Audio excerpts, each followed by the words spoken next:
get the opportunity. Yeah, they didn't get the opportunity. And it's amazing how if you just get that one last opportunity, what you can do with it. Signed Michigan Saturday. Like, you can play terrible and you can escape with a win. You can make all kinds of mistakes and not look like yourself or whatever and escape with a win. You get the chance at the end. You get the chance at the end. And they didn't get afforded that chance. And I will tell you this, if that flag doesn't get thrown, I literally don't know if there's one social media post by anyone, even the most ardent Eagles fan, that says that should have been flagged. I suspect they wouldn't be taking calls in Philly about how that didn't get flagged. I don't know if reporters would do stories on how that didn't get flagged. Probably not, which is a good point. And it was an egregious mistake. And one that my immediate thought went to when the Lions got the benefit of the doubt on the false start call when it was clearly a neutral zone infraction by the Lions. Well, it wasn't because the ball hadn't been snapped yet. It's not a neutral zone infraction until the ball gets snapped. It would have been, but the player from Philly reached across the line and touched the defender. The way they were talking about it last night. It's not a penalty until the ball gets snapped. You can line up in the neutral zone and then adjust back, and it's not a penalty if the ball hasn't been snapped. I'm not sure that he had pulled it all the way back by the time that ball was snapped. No, he didn't. But the player, the offensive player who was set, reached across the line and touched a defender before the ball snapped. You can't do that. It would have been a penalty on the Lions. But if he does that in reaction to the guy coming across, isn't it different? He didn't come across. He was lined up across.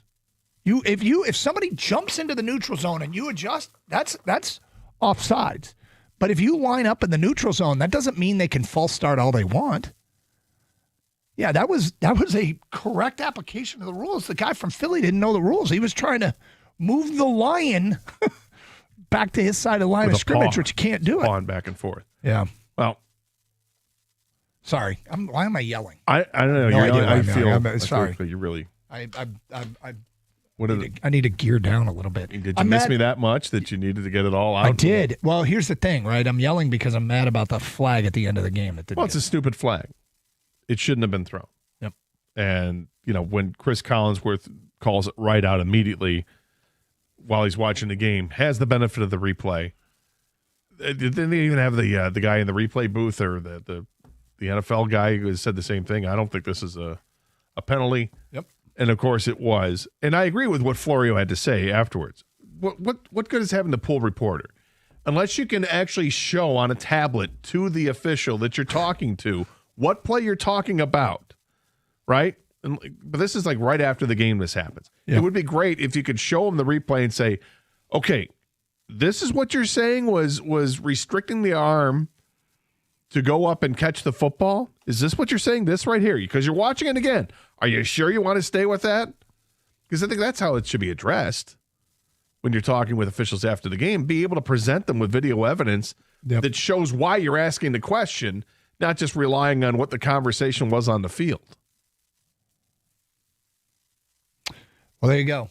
The fact is, but no, that's not why they lost the game. It's not why they lost the game, and it's not even close why they lost. It's got 2 jump votes, and that's how it's come up. But it sucked that they didn't get that last chance. No, but I think we'd be talking about it a lot more and start the show with it if this was a playoff game. But it's fortunately just a regular playoff game. Oh my God, King. Yeah. Why'd you even bring that up? I'm just saying but the play still was wrong is my point. But the significance is why I think maybe it didn't get brought up as much, Doug. And the reason why it matters is, of course, they miss plays or miss calls throughout the game. But when you miss one at a critical moment, when there's not any time to make up for that call, that's why that gets magnified. Yeah, it was the last card. Yeah, and I would say it cost them an opportunity to lose the game because I don't think they were going to convert when they got possession. But they deserved that opportunity, and it was taken away. 248-539-9797, 97.1. FanDuel, it's Monday night, and there's all kinds of Monday night bets, favorite bets you can make, whether you want to bet on touchdowns or yards or any kind of prop bet. Any play can be the play of the game for you. And tonight, FanDuel is giving all customers a 30% PBT. That stands for Profit Boost Token. So whatever your winnings would be on your wager, you get 30% more. You can get in on the action with a 30% PBT this Monday night.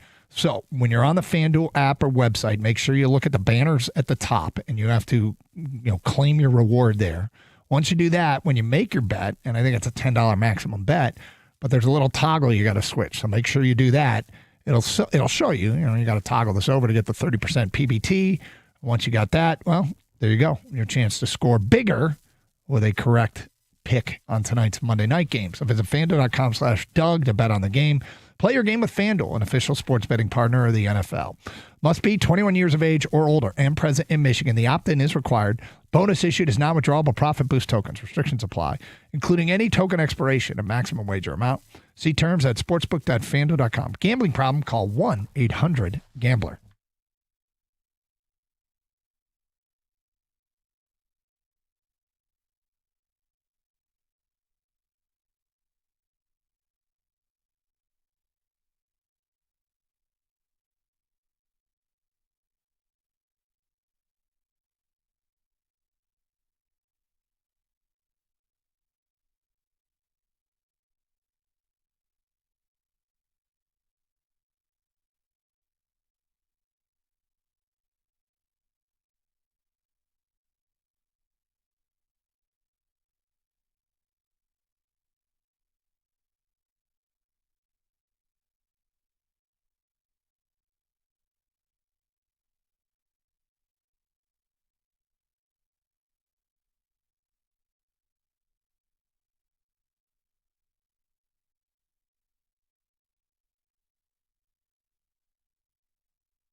And that's a former wide receiver saying that, and Chris Collinsworth and Mike Tirico there on NBC last night. Rex Ryan went off this morning on that call. And look, I think everybody in Detroit, we've compartmentalized. We've talked about all the other things that went wrong. And we've basically focused on the stuff that the Lions can or can't control. They can control their own performance. They might not be able to control how good the opponent was or how much better the opponent is than them. But those have been where the focus of the talk has been today. That was something that they couldn't control, but should not have gone against them. Should not have gone against them. And it's unfortunate. And as Kang pointed out, a scenario, if that were a playoff game, I would feel cursed. I would feel sick to my stomach. I would feel like we'd be talking about it for months. Months. People would want a rule change, I think, if it was like a playoff game. I mean, you know how, I don't know if you know this, fans can be emotional. Yeah. Yes, I would be emotional. We're emotional, and it wasn't a playoff game. Right. I was yelling at Gator for no reason last segment because I was mad about the call. It had nothing to do with you, Scott. And I thought you were mad at me. I wasn't mad at you. I apologized to you during the break. Why am I yelling at you? But whatever. Let's get back to your phone calls. Matt is next. Hi, Matt. Hey, what's up? Good afternoon. What's up? Champ and Chump. My champ is a little unorthodox. My champ is Jalen Ramsey. Because I agree, if we're playing football and you spit on me, football goes out the window. And it's time for me to I can't say the word I want to, but it's time for you to get beat down. And then Chump is going to be the referees. And not just for the Lions game. The referees keep making mistakes, and they don't pay for them. They don't take responsibility for them. Something needs to happen to these referees, too. Yeah, I'd like to see some fines handed out to referees that make egregious mistakes. I'd love to see that because they're fining players left, right, and center. Why not fine the referees? Now, I know it's saying at the same rate. I mean, obviously, referees make far less money than the NFL players do. But if you make a bad call like that, what's wrong with giving them a $2,500 fine? Mm-hmm. Yeah. And admitting, by the way, that the referee made a mistake. Do that. And then that's the first step. Is the NFL needs to admit that the referees made a mistake. What's crazy, after the Bengals game, they asked Jamar Chase, well, why'd you spit on him? And he's like, oh, I didn't spit on him. Then they showed him video of him spitting on Jalen Ramsey. And then he's like, oh, I can't take no more questions. Like, dude, you spit on someone, you deserve to get here. Well, yeah, I mean, spitting, it's terrible and it's disgusting. And if he did it, yeah, Ramsey lashed out. Jamar Chase is accused of spitting on Jalen Ramsey. Jalen Ramsey punched him, flags flew. And Ramsey got kicked out of the game. 248-539-9797. Sean is next on 97.1 A Ticket. Hello, Sean. Hey, how's it going? Enjoy your show. Thank you. People may not like me after this or whatever the case may be. My question is this. I hear about, hey, Goff was under a lot of pressure. Look, I understand. It's the NFL. You're playing at the most elite part of the profession. You got to make some plays. You mean I'm not saying you can run around the pocket, whatever. And guess what? You might get hit once or twice. But to play, to me, he played scared last night, seemingly. Step up in the pocket, okay, make something happen. But those throws last night, those were horrible. Well, whether or not he played scared, that's not an accusation I would make personally and put my name to, but feel free, Morris. I would say he did not have his best game, and I would agree with that. And it's unfortunate, but that was the passing game between the protection, the receivers didn't help, and Goff did not have his best game. It was off on all fronts. And to his defense, yes, he has done far more than what we've imagined or what have you. And I tip my hat to him. I'm not saying throw him out with the bathwater. I'm not. But as an elite player, you have to make something. maybe we make one or two plays. Maybe he makes one or two throws. Well, he did. I We mean, he could did be throw looking a at- long touchdown pass, and then that drive was 2 completions of 75 yards. Yeah. I mean, we You know want it's more. a game. No, you need more. Like, he does need to do more. Yeah. There's no doubt, Morris. It just was not his best game. But it was, the passing game, was the pass protection as good as it can be? No. No, but And was the receivers as good as they can be? well, no, and the throws weren't as good as they could be Nope, either. all All of it was gross. And there were 3 fourth down plays that they threw the ball on fourth down to try to get the completion. Whether it's 4th and 3, 4th and 5, I think, and 4th and 1, incompletions on all of them. And that's just, we're not used to seeing that. We're used to seeing, okay, it's 3rd and short or 4th and short. Here's where you draw it up. St. Brown's going to get open. He's the ATM. He's always open. We'll figure it out. And it wasn't the case last night. And that's disturbing.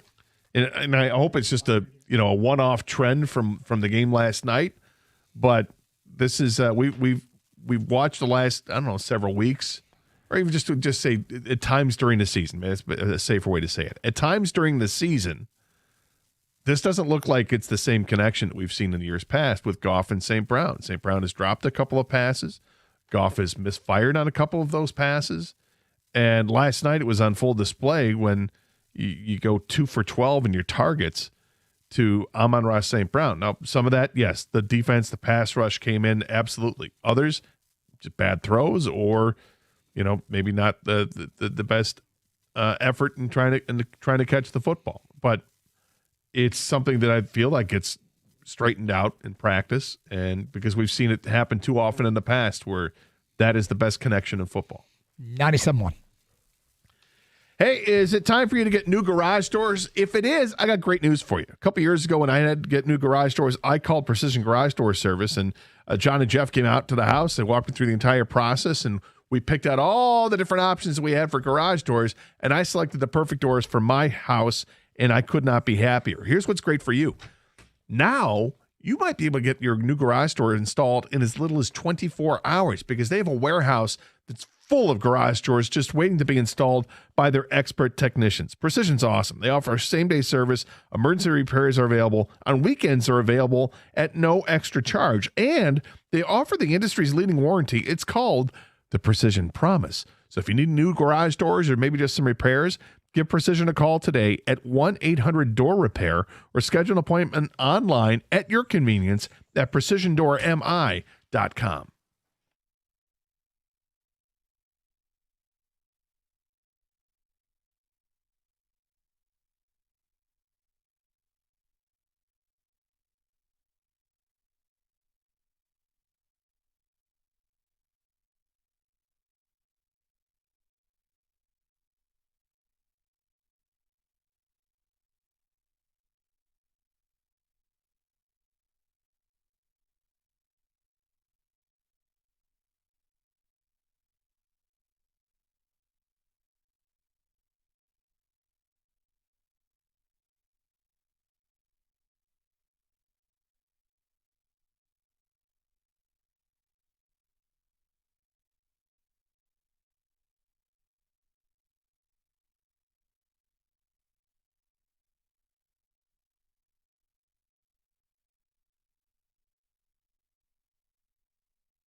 That's Rex Ryan, yeah. He went off. He went absolutely off. And you Where did know, he say that on? Was that? I was on Get Up this morning, Okay. yeah. Yeah, look, it's not the reason they lost. It's a reason they didn't have another chance to win.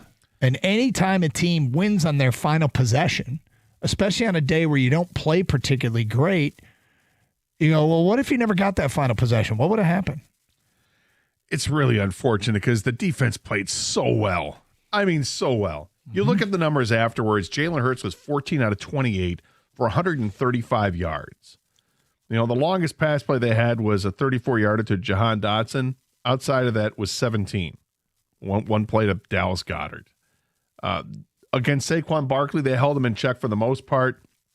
26 carries, 83 yards, 3.2 a carry. They did a great job.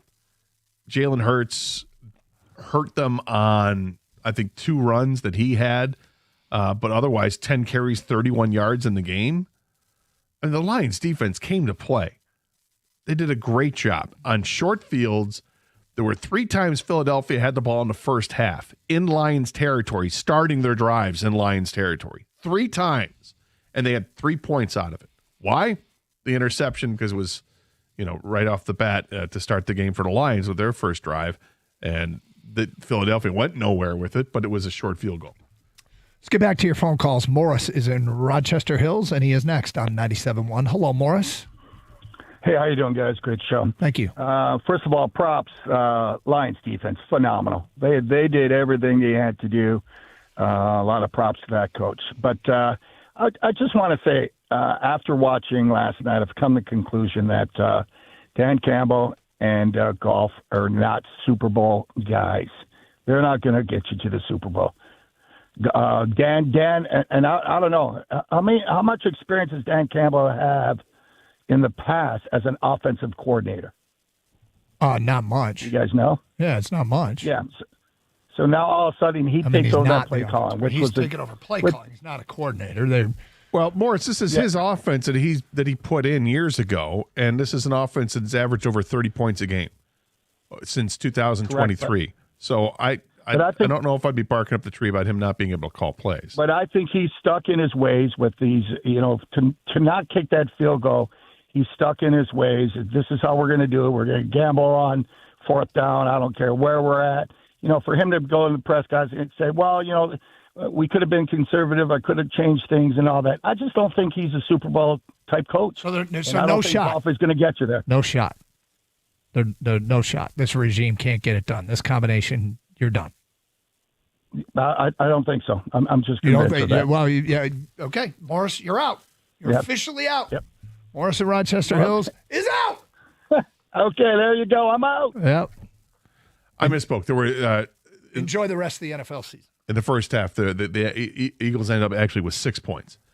The other one, which is something we have not yet discussed today, the fake punt. Yeah. 4th and 5, middle of the field. It's fourth. Actually, it was 4th and 2 at the 43-yard line, and they do the direct snap to Stewart, and he goes nowhere. Resulted in a field goal. I mean, these are the little things that make up all the difference in the world. Yeah, look, I mean, because the defense did the job. What happens if they get 1 4th down conversion?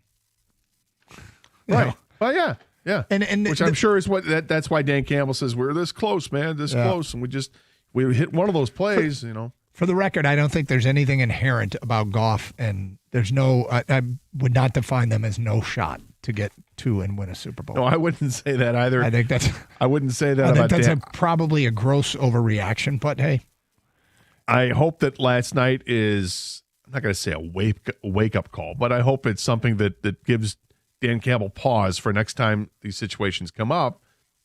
Will he be more calculated in it, or is he still just going to be headstrong and do what he does? I don't know. I love Dan Campbell as the head coach of this football team. I think he's the right coach for this team. I disagree with the previous caller. I think this team's going to get to a Super Bowl. It's going to be because Dan Campbell is at the helm. Let's go to Bernard. You're next on 97.1. Hello, Bernard. What's going on, guys? Hey. I guess y'all put me behind the wrong guy because I agree with him. I just feel this way. I feel Campbell, when he called plays before, he was 0-3 until Johnson took over. Then they went on that magical ride. What? Now Johnson is gone. Now they're back at 6-4, and Chicago is looking like Detroit used to look, and Detroit is back to what they were before. And you know, I know people love Campbell, and I know y'all have him on your show. I know it's a political thing. And, No, it's not. No, it's not. No, it's not. No, it's not. Don't. In fact, it's kind of offensive that you think that. But honestly, if he took over play calling in 2021 from Anthony Lynn, and he was 0-3. He was 0-3 doing that stint. No, he wasn't. He was 0-3. No, because they tied the next game. Johnson took over. They tied the next game. He didn't win a game when he was calling plays until Johnson took over. One last week when he took over play calling. He did. So you're out too. Hold on, Bernard. You're out too. But see, I always call, and you guys always argue with me about this, but because we disagree with you. Yeah, we disagree. Campbell is too emotional to be a Super Bowl winning coach. That last night, what we seen was emotional reaction to the game. It had nothing to do with him taking calculated risks. It also had nothing to do with play calling because a head coach is making that call. But Bernard, just for the record, you are out. You and Morris and Rochester Hills are out. Yeah, I said the same thing this guy's saying. Okay, thank you. 248-539-9797. We have back-to-back people out on Dan Campbell. Jim Frazier, you're next. Hi, Jim. Hey, guys. You know, I was watching the CFL game, and they go to even if the coach doesn't throw a flag out for a call, they still go to them if they think it's pass interference or not pass interference. They go to, like, a replay, kind of like what the NBA does, you know? They had that. And I don't understand why the NFL doesn't do that to a fact where, like, Campbell could have asked for, hey, you need to take a look at that. That was 5 years ago. They had that. They had it. It lasted one. Was it just the one season it lasted? So, yeah. Where you could challenge PI. Yeah. Yeah, I like that. I think that's a good. I think that's a good idea. Even the last 2 minutes of the game, you know, because referees are taking a major impact. If you look at the Northwestern game against Michigan, Northwestern wins that game if it wasn't for a face mask. There was a face mask at the end of that game. You know, you can't. Jim, you want to review everything then? Well, no, I think a coach at the last 2 minutes, you should be able. Northwestern wins that game, Michigan loses. You're telling me that was not a face mask at the end. I'm watching this game. Actually, I don't even know which play you're talking about, Jim. But it was one of the last game. Yeah. Face masks have never been reviewable. At one point, pass interference was. I don't know why face mask isn't reviewable, but there are. I think it certainly should be. I don't want to review everything. I really don't want to review everything. And this is where you and I disagree. I don't want to review everything because I think some things are very subjective, and pass interference is kind of subjective. Face mask is this not. was a terrible, terrible call. And everybody knows it. It's something has to become an epidemic that's ruining the game, not something that happens every once in a while. Well, people are afraid of the slippery slope. It happened in a playoff game, Rams and Saints, right? Yeah. It happened in a playoff game. And so the next thing you know, because it happened in a playoff game, then we went to reviewable pass interference. They did it for 1 year. They hated it, and they got out of it. And we've said at least this wasn't a playoff game. But, you know, I think they realized that was an overreaction to a bad, terrible call and not necessarily something that's an epidemic. Like it's kind of hard when it's a subjective call. Yep. In a lot of ways. 97.1.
The Pistons are back in action tonight after having the weekend off. They're currently on a 9-game winning streak, looking to make it 10 at 7 o'clock when they tip off against the lowly Indiana Pacers, who enter this game at 1-12 on the year with a 7-game losing streak. Indiana sorely missing its star player Tyrese Halliburton, who tore his Achilles in Game 7 of the NBA Finals last year. The news of the day for Detroit: Cade Cunningham has signed a 6-year extension with Nike. He's now one of 6 active players in the league to have a Nike signature shoe deal. It's likely to debut next season. Pistons injury updates: there are none so far. Asar Thompson was seen participating at shoot-around, but in the 12:30 NBA injury report update was still listed as questionable. Cunningham still questionable. Jalen Duren probable for tonight. Baseball Hall of Fame released its 2026 ballot today. 3 former Tigers are on the list, including one making his first ever appearance in former pitcher Rick Porcello. Fellow former Tigers Torrey Hunter for the 6th year and Francisco Rodriguez for the 4th year are also return nominees on the voting list. There's more news out of the baseball front in Detroit today. John Morosi on MLB Network this morning said, quote, there is no long-term extension that is anywhere close, according to multiple sources. The Tigers are not making any progress on signing Skubal. Morosi then went on to suggest that Sandy Alcantara or Edward Cabrera from the Miami Marlins could be possible trade pieces for the Tigers ace. At the Coldwell Health Sports Desk, I'm Brendan Chabath. For more, go to 97.1 The Ticket or Odyssey.com.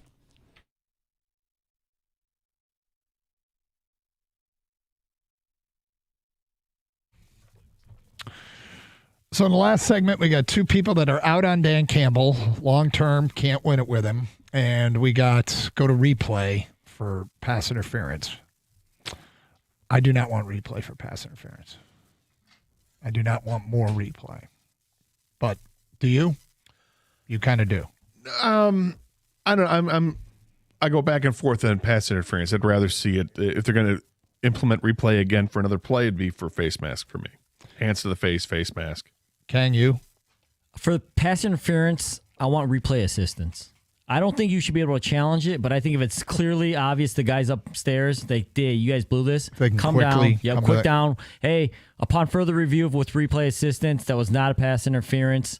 4th down. Yeah, that was one where I wish the NFL would have had the conversation on the sidelines where it looks like it's just the officials having the conversation when in reality it's the officials talking with somebody from the NFL saying, I'm with you on that, King. That sounds like a Thank you, Gator.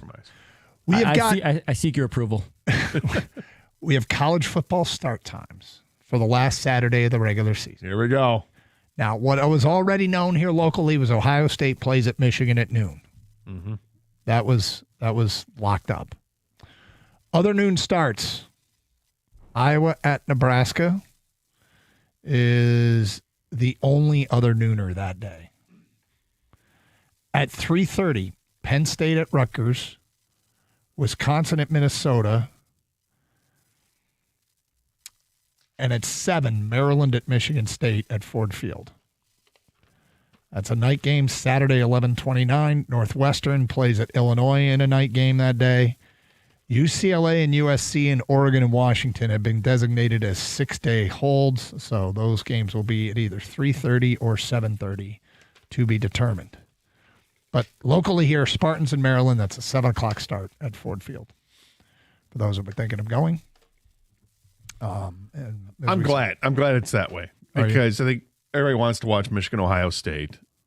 And even if you're a Spartan fan, you want to watch that game. And you also, if you're in Southeast Detroit, maybe you want to check out the final game at Ford Field. This gives you plenty of time between games. So I'm glad for that. We do have an announcement to make here at 97.1. Phones are down. So we'll let you know when the phones are back up and running. But as is usually the case here at the Ticket, they decide to do maintenance during our show. Sure. Why not? Yeah. Why not? If there was only something to talk about. We do have feedback. You can still send your texts over, and we do need to get caught up. Champ, the Lions defense, chump, Dan Campbell's play calling. Also, the Eagles are a great team. The defense kept them in the game. The offense was inept and cost them the game. That's from Aaron. Champ of the weekend, broadcasters for calling out how bad that pass interference call was and doing it on the air. Chump, Jamar Chase for spitting on an opposing player and then lying about it in an interview afterwards. Yeah, man. Oh, you saw that? Yeah, spitting is spitting is nasty. And you know, I don't know, ejections, fines, suspensions. All seems appropriate to me. As far as Dan Campbell's play calling, it was reported yesterday that he's going to do it the rest of the year. There's two separate things that I think are getting somewhat conflated, and that is that going for it on fourth down has something to do with him calling plays.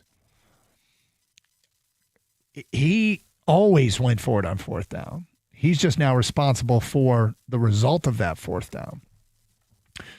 If you are worried about him not adjusting to the context, what's going on in the game, and always having the pedal down, I think it's a fair question. Because he doesn't sound as though he's particularly interested in changing too much. He just does the whole, that's who I am.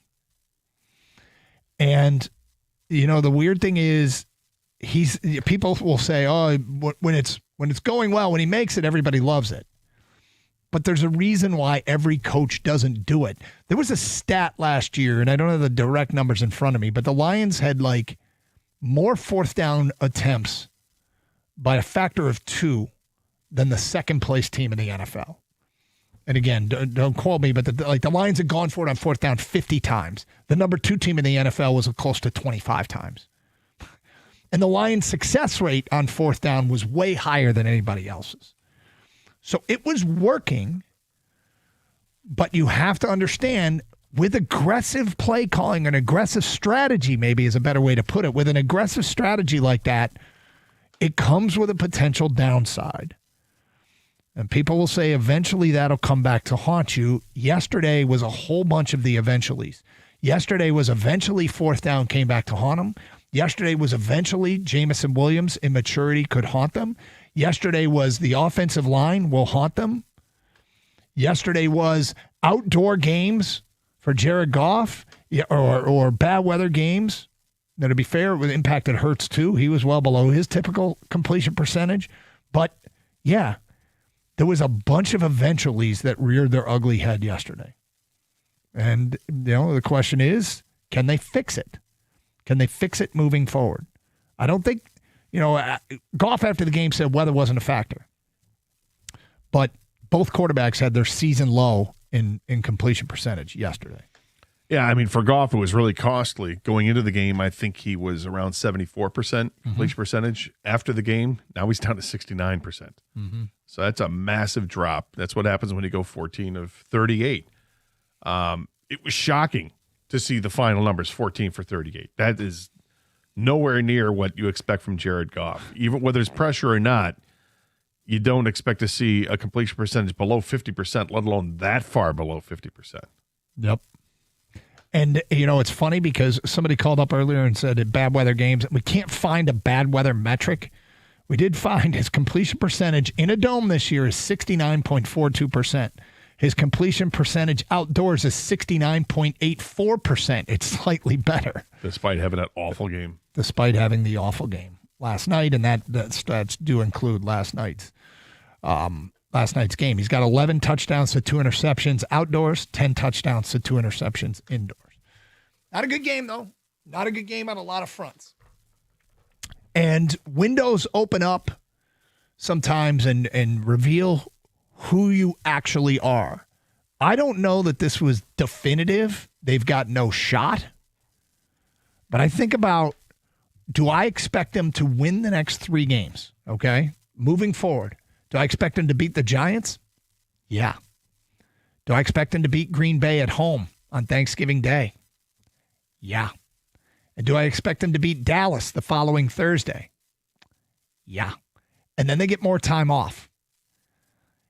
So if I think about my expectation is that they're going to be 9-4 and have a long week to recover before a December stretch run. Now, I might not be right on that. But, you know, we're going to have to endure this week because this sucks. And even if they beat the Giants, it's not like people are going to go, oh, they're back on track because it's the Giants. Right. But the huge public sentiment pivot game is Green Bay. Yeah. a week from Thursday. Yep. But as it stands right now, it's going to be a long week because we have to sit on this one until Sunday. Yes. Long week for fans to wait and see. And I'm pretty sure those players want to get back on the field and right the wrong, but at the same time, they are banged up. Yep.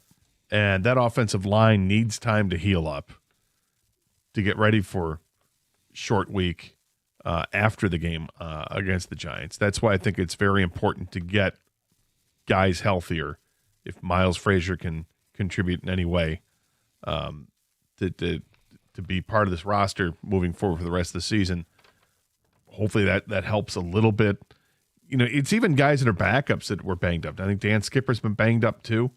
But these guys just got to get healthy, and it would certainly help if you can get the running game going. Mm-hmm. That takes some pressure off as well. You know, being an active blocker as opposed to being a pass blocker is different. You know, run blocking is different than pass blocking, obviously, but it's, you know, you're moving forward as opposed to taking a step back and reacting. So I think they prefer. Carson Anderson, 97.1. You know, replacing a roof is not something that most of us look forward to. In fact, it's a big investment, and that's why choosing the right company matters. And for over 30 years, Michigan homeowners have trusted Shaner Roofing, and here's why. Not only are they local experts with a proven track record, but every roof they install comes with a lifetime transferable warranty. Now, that means your investment is protected for as long as you own your home, and even if you sell it. Plus, Shaner Roofing has earned a 4.9-star Google rating from thousands of happy customers. And that kind of trust doesn't happen overnight. It's built on decades of quality work and customer care. So if your roof is aging, leaking, or you're just ready for peace of mind, go to mymichiganroof.com. That's mymichiganroof.com. Powered by Shaner Roofing, Michigan's trusted roofing experts.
It's one of, and obviously it's Jared Goff talking about fourth down aggressiveness. I'm looking at this, and I'm thinking, do we accept that this is Dan Campbell and understand that it's going to come with a game like that, where the fourth down aggression is going to come back and bite them, and you just hope it's not in a do or die type of situation? They have instilled a culture that the team believes in it, and it affects play calling. It does affect play calling when you know you're going to go for it on fourth down. When you have 3rd and 6, 3rd and 7, and you hand it off because you're trying to make it 4th and short, you're not trying to, on 3rd and 7, Dan Campbell's not necessarily trying to get 7 or more yards. Dan Campbell is oftentimes thinking the play call should be reflective when whether he was calling the play or Ben Johnson was calling the plays. It didn't matter. John Morton was calling the plays. They could call plays knowing that they had 2 downs to get the 7 yards. And that strategy had been a mostly winning formula. There was a reason why going into the games this weekend, and I don't know what the updated numbers are. I don't know if they let it by a game, but the Lions have won more games since the last 3 calendar years, going back to the middle of the 2022 season, would have been 22, 23, 24. Yeah, going back to the middle of the 2022 season, why they have more wins than any team in the NFL. They had the talent, they had a strategy. But you know what? If you're a critic and you don't like them, the ultimate trump card you have is, yeah, but they haven't won a Super Bowl. And there's truth in that. The question is, can they? And I still think they can, but we've gotten those calls today saying they're out. People are out.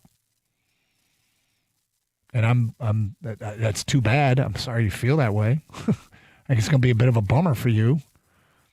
Because I don't know why. If I thought they had no shot, I'm not sure I would watch. I guess I would, but if as a fan, like if for a job we'd watch. But right. Well, I think it's foolish to make that kind of proclamation for a team that actually wins. Yeah, and they've won a lot of big games this year. It's along the line. I mean, the biggest win they've got is they pounded the first place Chicago Bears.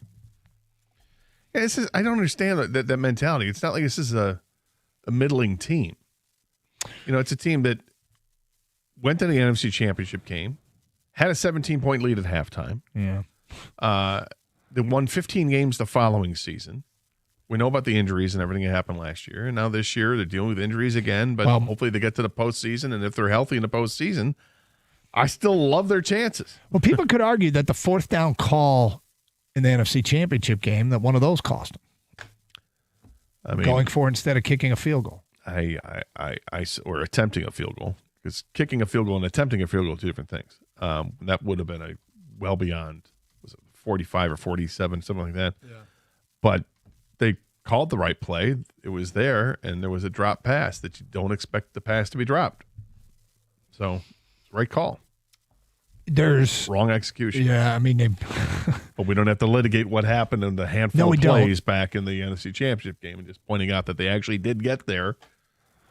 Their first foray into the postseason with this regime, this group, and they got to the NFC Championship game. To think that they're not going to get back, okay, if that's your thought, then have fun with that. But I like how they built this roster. I like how they've changed the culture here. And I like their chances of getting to the postseason and doing damage, because I think this is a team that does damage. They can beat anybody on any given Sunday or Saturday or Thursday or Monday. They can do it any week. I'm looking down some of these texts. My champ, JB Bickerstaff, for coaching his pants off. Yep. Does he coach without pants? No, he doesn't. My chump, Amon-Ra St. Brown, he couldn't catch a ball if he were paid to do it. Oh, wait. Okay. Is that an overreaction? That's an overreaction. Is he having the same season he's had? No. Is there something off? Yes. Champ is the Pistons. Chump of every week of the NFL season is Frank Ragnow for quitting on his teammates and not informing them soon enough for Holmes to either keep Zeitler or find a free agent lineman. You know what's interesting is that the timing of the Ragnow retirement is problematic. It was later in the game, and Barry gets killed for when he retired right before training camp. Yeah, Ragnow doesn't. And if this has been an observation that somebody, if you've made it out there somewhere, got it, cool. But But we haven't had a lot of that. And I don't know, like, did something change in that time? Did he get a diagnosis in that time? Did he just personally? Because wasn't there something about you had to get ready to ramp up for training camp, and he was just like, I don't have this anymore, and that he didn't. Barry? No, with Ragnow. Wasn't there some reporting along that lines? And Frank Ragnow was like, it's time for me to get ready, and I just can't anymore. And so maybe he didn't know until the eve of training camp. I seem to recall something along those lines. Well, Ragnow retired right in June. It was right after the draft. Yeah, but I'm saying, I thought the reason, because this guy's giving him a chump because of the timing, it was too late for them to do anything about it. And I thought one of the stories was it was time to get ready for training camp, and I just couldn't do it anymore. Getting ready for a mini camp or whatever. Yeah, whatever it was. And he was like, I don't have it in me anymore. He didn't know until that moment that he wasn't going to be able. Chump Frank Ragnow. Yeah, it's kind of a tough deal. Guy was one of the toughest players in the NFL. Left everything he had out on the field. And yeah, here you go. Here's what he posted. These past couple months have been very trying as I've come to the realization my football journey is ending and I'm officially retiring from the NFL. I've tried to convince myself that I'm feeling good, but I'm not. And it's time to prioritize my health and my family's future. So he gets to the offseason, and this is sort of understood. Does it have a date on that? It was posted on June 2nd. So here he gets to the offseason, season ends. He starts to think, okay, I'm going to feel better. And they're getting ready to go back. And he doesn't feel any better. Is that really chump-worthy? I don't think it's chump-worthy. And when you've got all of June, all of July, all of August to sign somebody or work a trade, whatever, and you didn't. Yeah, here's more from his post. I've given this team everything I have and thought I had more to give, but the reality is I simply don't. I have to listen to my body.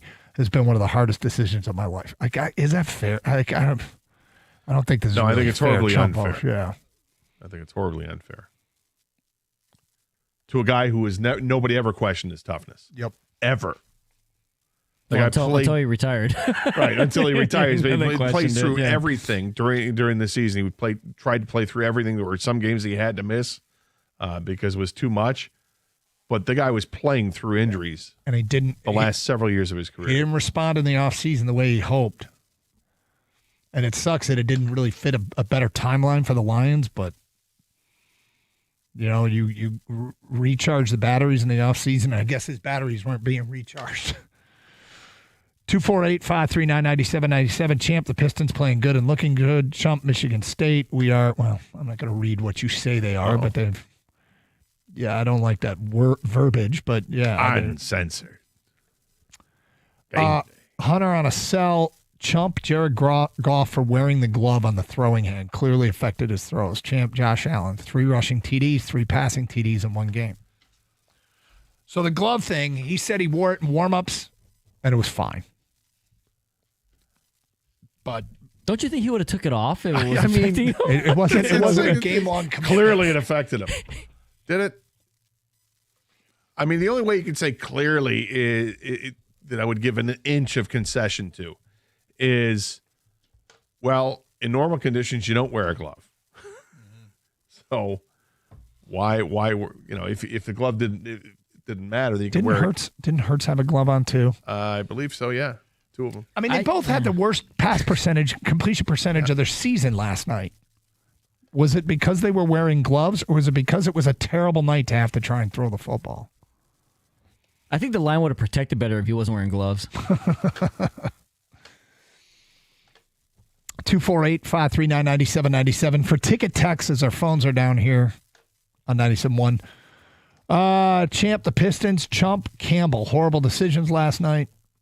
Champ, the defense. Chump, MCDC looked way overwhelmed. Champ, the Pistons win Friday night in an NBA Cup once again with bench players first place in the Eastern Conference. Chump, Campbell, and the Lions Sunday night. Time to realize the Lions have reached their ceiling. 3rd place in the North. No playoffs this year. Certainly no Super Bowl. 10-7, 9-8 at best this season. So is it 10-7 or 9-8? Somebody else This guy, I guess, is just giving up on this season. Oh, do so at your own peril. Yeah. It's Carson Anderson, 97.1.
What do you make of that comment?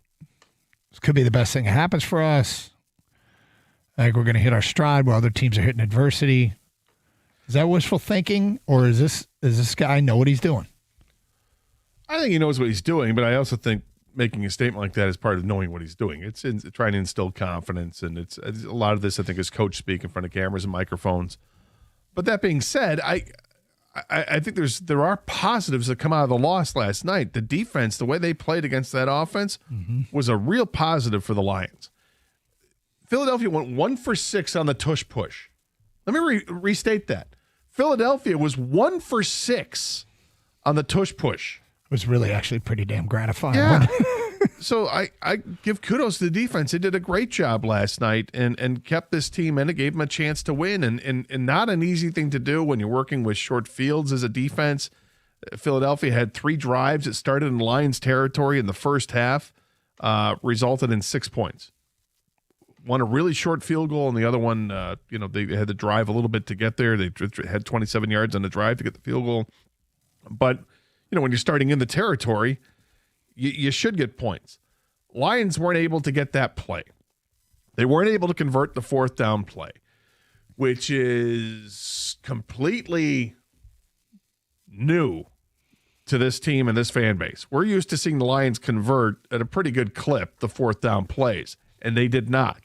Were they chasing their tail a little bit? It felt like that at the end. When you look at the end result and it's 0 for 5 on 4th down, it completely empty. And that looks like you're chasing it a little bit, and then you start to go back and think about things.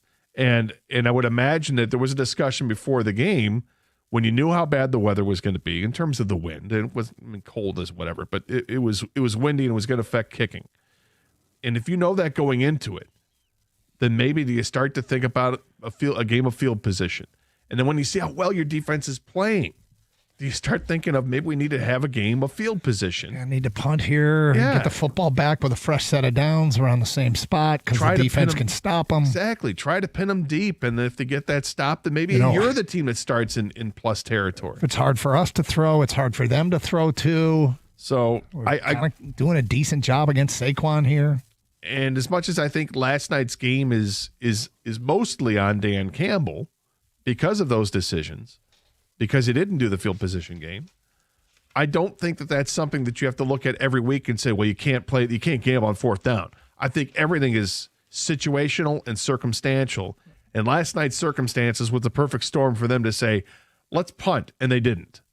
I don't suspect that the circumstances or the situation is going to dictate the same thing on Sunday against the Giants or next Thursday against the Packers. Kang, what did you make of the comments from Campbell there that it might be the best thing to happen for them, and he thinks they'll be hitting their stride when everybody else is starting to face adversity? Yeah, to answer your question on that cut, I think he absolutely knows what he's talking about. The big picture, he's absolutely right. The question is, can they peak at the right time? Because it is all about peaking when the playoffs come around. You could finish the season 15-2, we all know this, and lose your first playoff game. It means nothing. Right now, though, the problem is they still have to get into the playoffs because as the standings are where they are, the Lions are not in the playoffs. So you can learn from stuff, but you got to win some games too. And luckily, they got the Giants coming into town, a game you should win and get some confidence back and correct the things that he believes are correctable. But in the end, it's all about what you do in the playoffs. And he's using these losses as, reminders or whatever you want to call them. Like, hey, we don't get our stuff together. This stuff can happen. We're close, but we're not there. And he keeps saying that, but now it's to go and put that into action. And so I understand what he's trying to say. It is about the playoffs. It's about peaking at the right time. If you haven't been through adversity, then you don't know you're going to react, right? He's basically saying we've gone through it now, man. We're 6-4. We've been through the tough schedule, everything. I think we know what we need to work on and get to work. Well, the big question I think a lot of people have is, can they do it up front offensively? That's a question that, no matter how good or bad, when they look back at it, how good or bad they've been all year, they have to be better than they were last night. On a scale of 1 to 10, if 10 is absolute dominant offensive line play, can they be a 10 this year? I'm not sure they can. In fact, my guess is they probably can't be a 10 this year. Can they be a 7? at their best. And does that include the players that are being used right now, or do they got to take a look at Miles Frazier, or do they got to take a look at Tristan Colon snapping and moving some people? I don't know. Not an O-line coach. I like their O-line coach. I think the scariest thing about the offense moving forward is moving forward without Sam Laporta. Yeah. For at least the next 3 games. That's concerning. Yep. Because he is such a vital part to this offense. You saw last night how much they missed him, and him being placed on IR last week. That's a big stumbling block. Yeah, and it's crazy. Brock Wright got more targets than Laporta typically gets. Laporta typically gets 5.5 targets. Wright got 7. They end up throwing the ball a lot. There was a play, though, the 4th down play, the pass to Amon-Ra in the back of the end zone that was incomplete. Brock Wright was coming wide open. Yeah. But Goff didn't have time to work his way through his progressions because, oddly, Penei Sewell gave up a quick pressure to Jalen Phillips off the edge.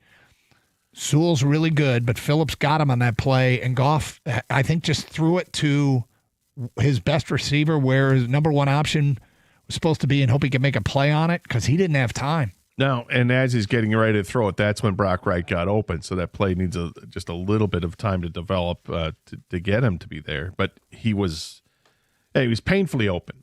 Unfortunately, he didn't have all that time. Yep. Well, look, I imagine he would tell us that Jared Goff would tell us tomorrow that he should have recognized earlier or seen that could have been a good matchup. I don't know what I think he'll say something like that because he'll put some of the blame on himself rather than throw the offensive line under the bus. But it was an equal catastrophe between, I think, receivers, quarterback, and offensive line play and coaching. Yeah. Yeah. And it's crazy because in retrospect, the defense pretty damn good. Pretty damn good. That's I think that's championship caliber defense if they play like that. Yeah. Against a quarterback that can beat you in multiple ways, against a running back. Now, in fairness, Saquon Barkley has not had a good season. Last year was outstanding. This year he's been pedestrian. But that is still a team offensively that has gifted players, whether it's Devontae Smith or A.J. Brown, Saquon Barkley, Dallas Goedert. They've got good players and obviously the dual threat of the quarterback. Jack Campbell had 15 tackles last night. Dude's all over the field. How is it 139 and now this is the first time you're saying Jack Campbell had 15 tackles? Because, I've just kind of been waiting. Honestly, mostly because people have been venting. Yeah. And we've let them vent, and that's fine. I mean, we had our complaints too. And nobody, we're not. I haven't looked, but I'm going to guess that Anzalone had a number. Anzalone had 6. He and Rocky Ya-Sin, second on the team, and Brian Branch all had 6 tackles. Guess what? Are the phones back? Oh, maybe. We don't know. We thought the phones were back. Phones are down, getting some maintenance, which has affected our video streams as well. So people have been patient with it. We do have texts. We do not have a fax machine set up. So no fax machine today, but 248-539-9797. Get your calls or your texts over. It's the last chance to get your champ and chump votes in as we tally them up and post on our website on Tuesday who the people select as champ and chump of the weekend. It's Carson Anderson. Just a reminder, you can stream the show using the Odyssey app. Get it for your mobile device today, AUDACY. Then you can listen to this show and all the shows here on 97.1. Anytime, anywhere in the country. Same thing through our website, 971theticket.com. Streaming with video, which I guess is up right now at twitch.tv and youtube.com. Are the phones back? Phones are back. Let's go. It is Carson Anderson here on 97.1. Hey, it's Doug Karsh for Sarah Chevrolet in Sterling Heights. They're in feast mode this month, so gobble up the savings on your new Silverado. Lease a 2026 1500 LT Crew Cab 4x4 for only $279 a month for 24 months with no money down. $279. Go now to 17.5 in Van Dyke in Sterling Heights. 87-SAY-SARAH or saysarah.com. Together, let's drive with GM Employee Discount, Costco, and current lease in a household. 10,000 miles per year plus tax and fees with proof credit. Offer ends December 1.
There you go. There's the head coach. Look, we played a couple sound bites. I wonder if it's instilling confidence in the fan base at all.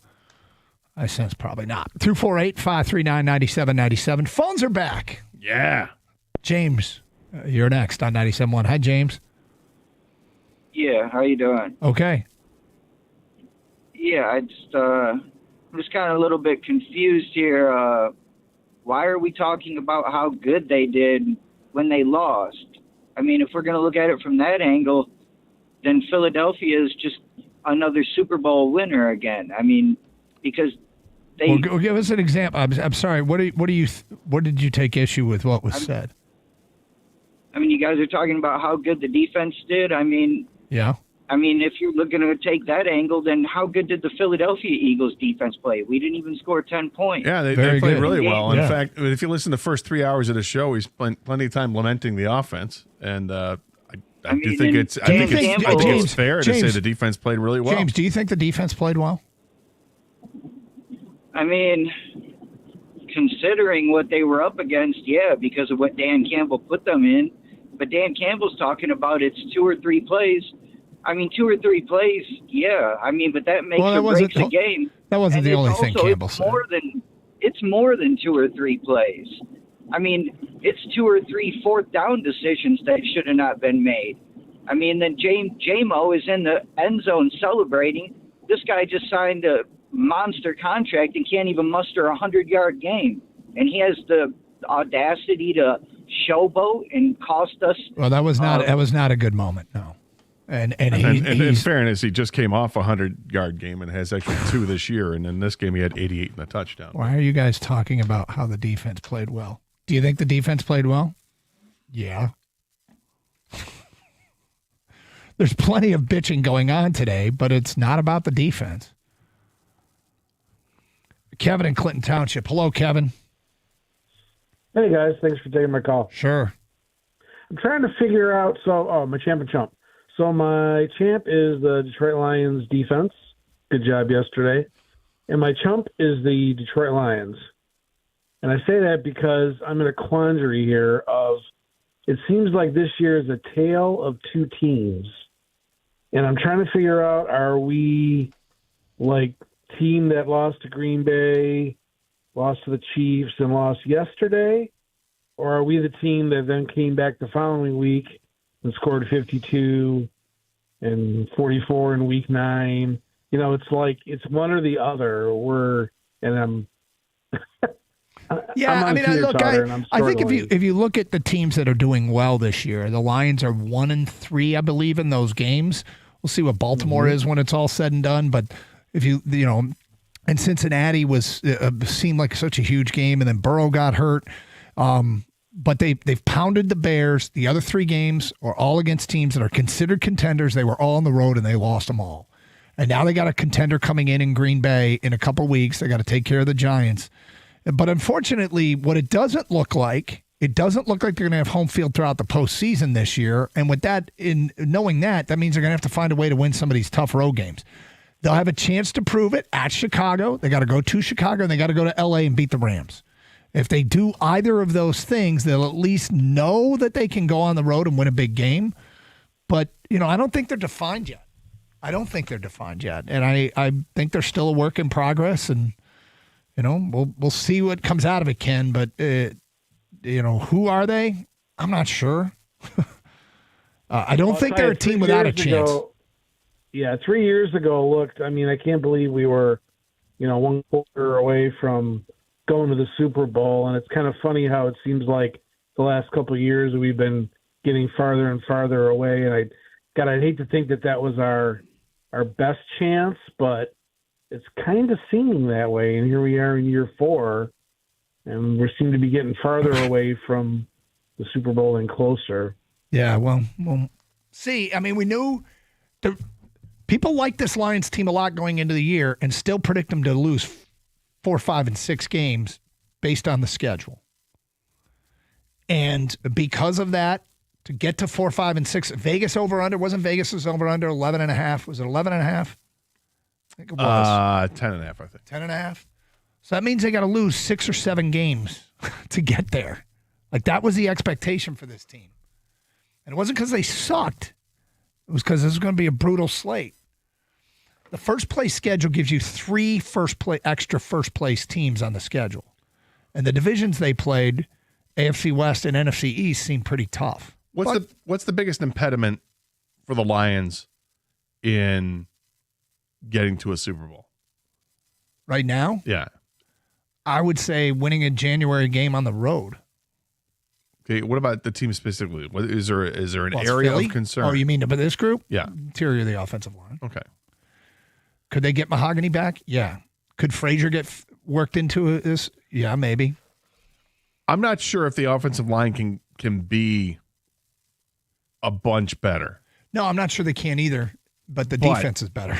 The defense is better, and that makes up for a lot of things. My biggest concern, I guess, is the health of Sam Laporta at this point, because I think now that we've seen what life looks like without Laporta, it's one game. It's a small snapshot. But, I mean, Sam's a guy that you could go to on 4th down and throw the ball. When they threw the ball 3 times on 4th down and incomplete passes in all 3 attempts, would Sam have been targeted for one of those? And would he have come up with it? I don't know. But I like his chances because he's a dynamic player for this team in this offense, and he's another guy that Jared Goff has this great relationship with on the field. And not having him last night hurt, not having him for the next few games, if that's all, let's hope that's all it is, that's going to hurt too. Kevin in St. Clair, you are next. Hello, Kevin. Hey to you all. Hello, Kevin. Hi, guys.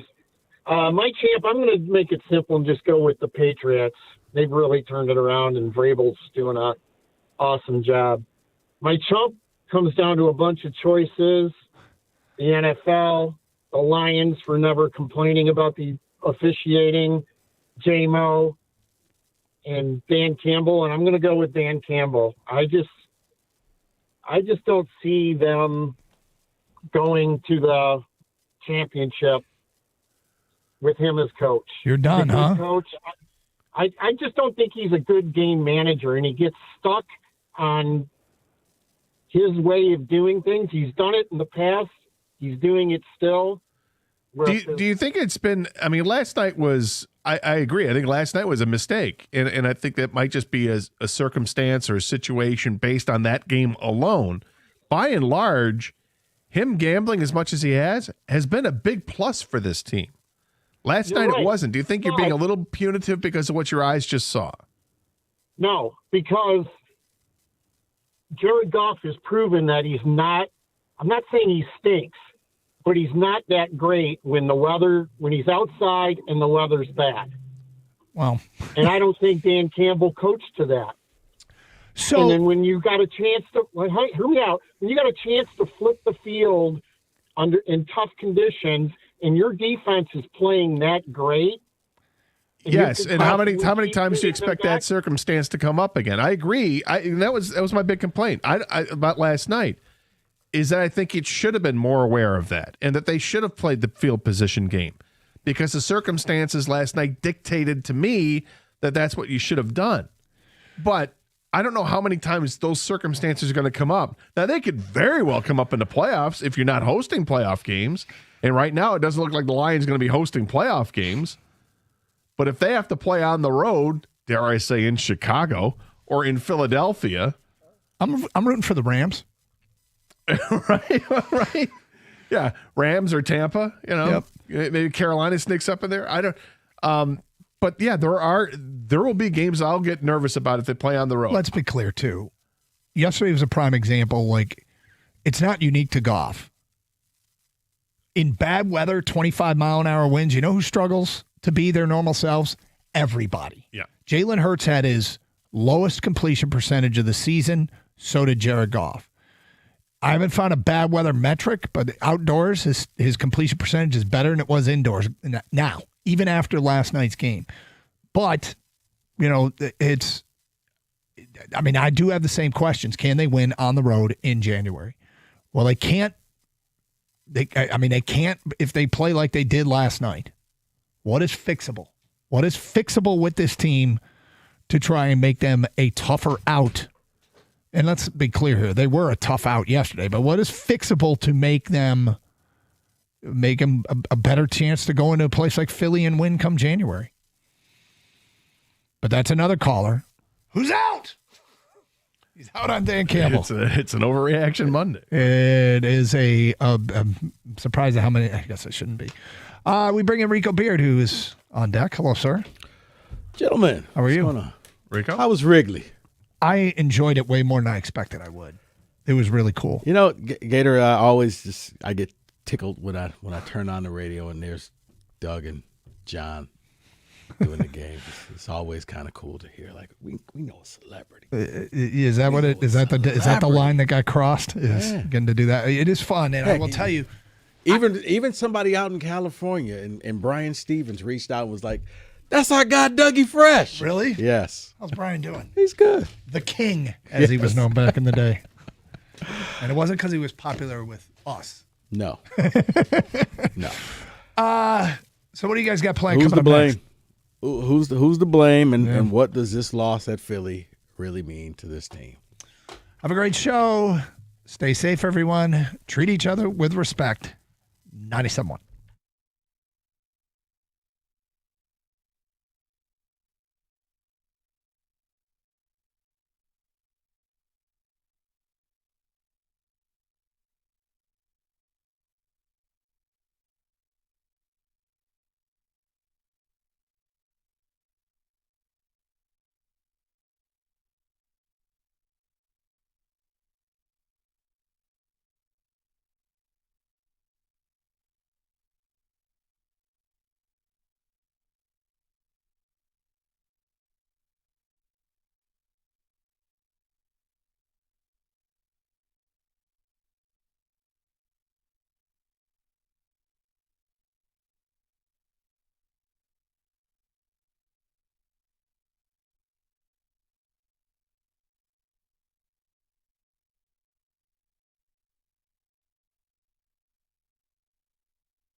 All right, let's get to business on a Monday. Beautiful afternoon. Who to blame, and what does that game say about your football team? If you're going to be soft about it, this probably isn't the show for you. So I'd encourage you to just, I don't know, maybe go to Coffee House Radio or something on Sirius. We're going to talk in real terms. Yeah, it's going to be a little bit of a come to Jesus type moments. You got to be okay with us and you saying things about what you saw last night, and don't use the copium. It was not a good look across the board. There's a lot of blame to go around. No, there's a ton. I'm in here. I don't know. You want like your Golden Corral buffet of like things you can blame. All right. 3 of 18 on 3rd and 4th down comprehensively. Your O-line getting bullied. I mean, couldn't protect worth a damn, and you couldn't run the ball 74 yards. Your QB can't play in weather, and he can't play under pressure. Your 4-man pass rush blows. J-Mo's an idiot. And Dan got de-pantsed by Vic Fangio. Oh, and by the way, Vic Fangio has now coordinated Jared Goff's 3 worst career games. And also your coach being obstinate. I don't have a problem with 4th downs. I have a problem when you don't recognize the fight you're in.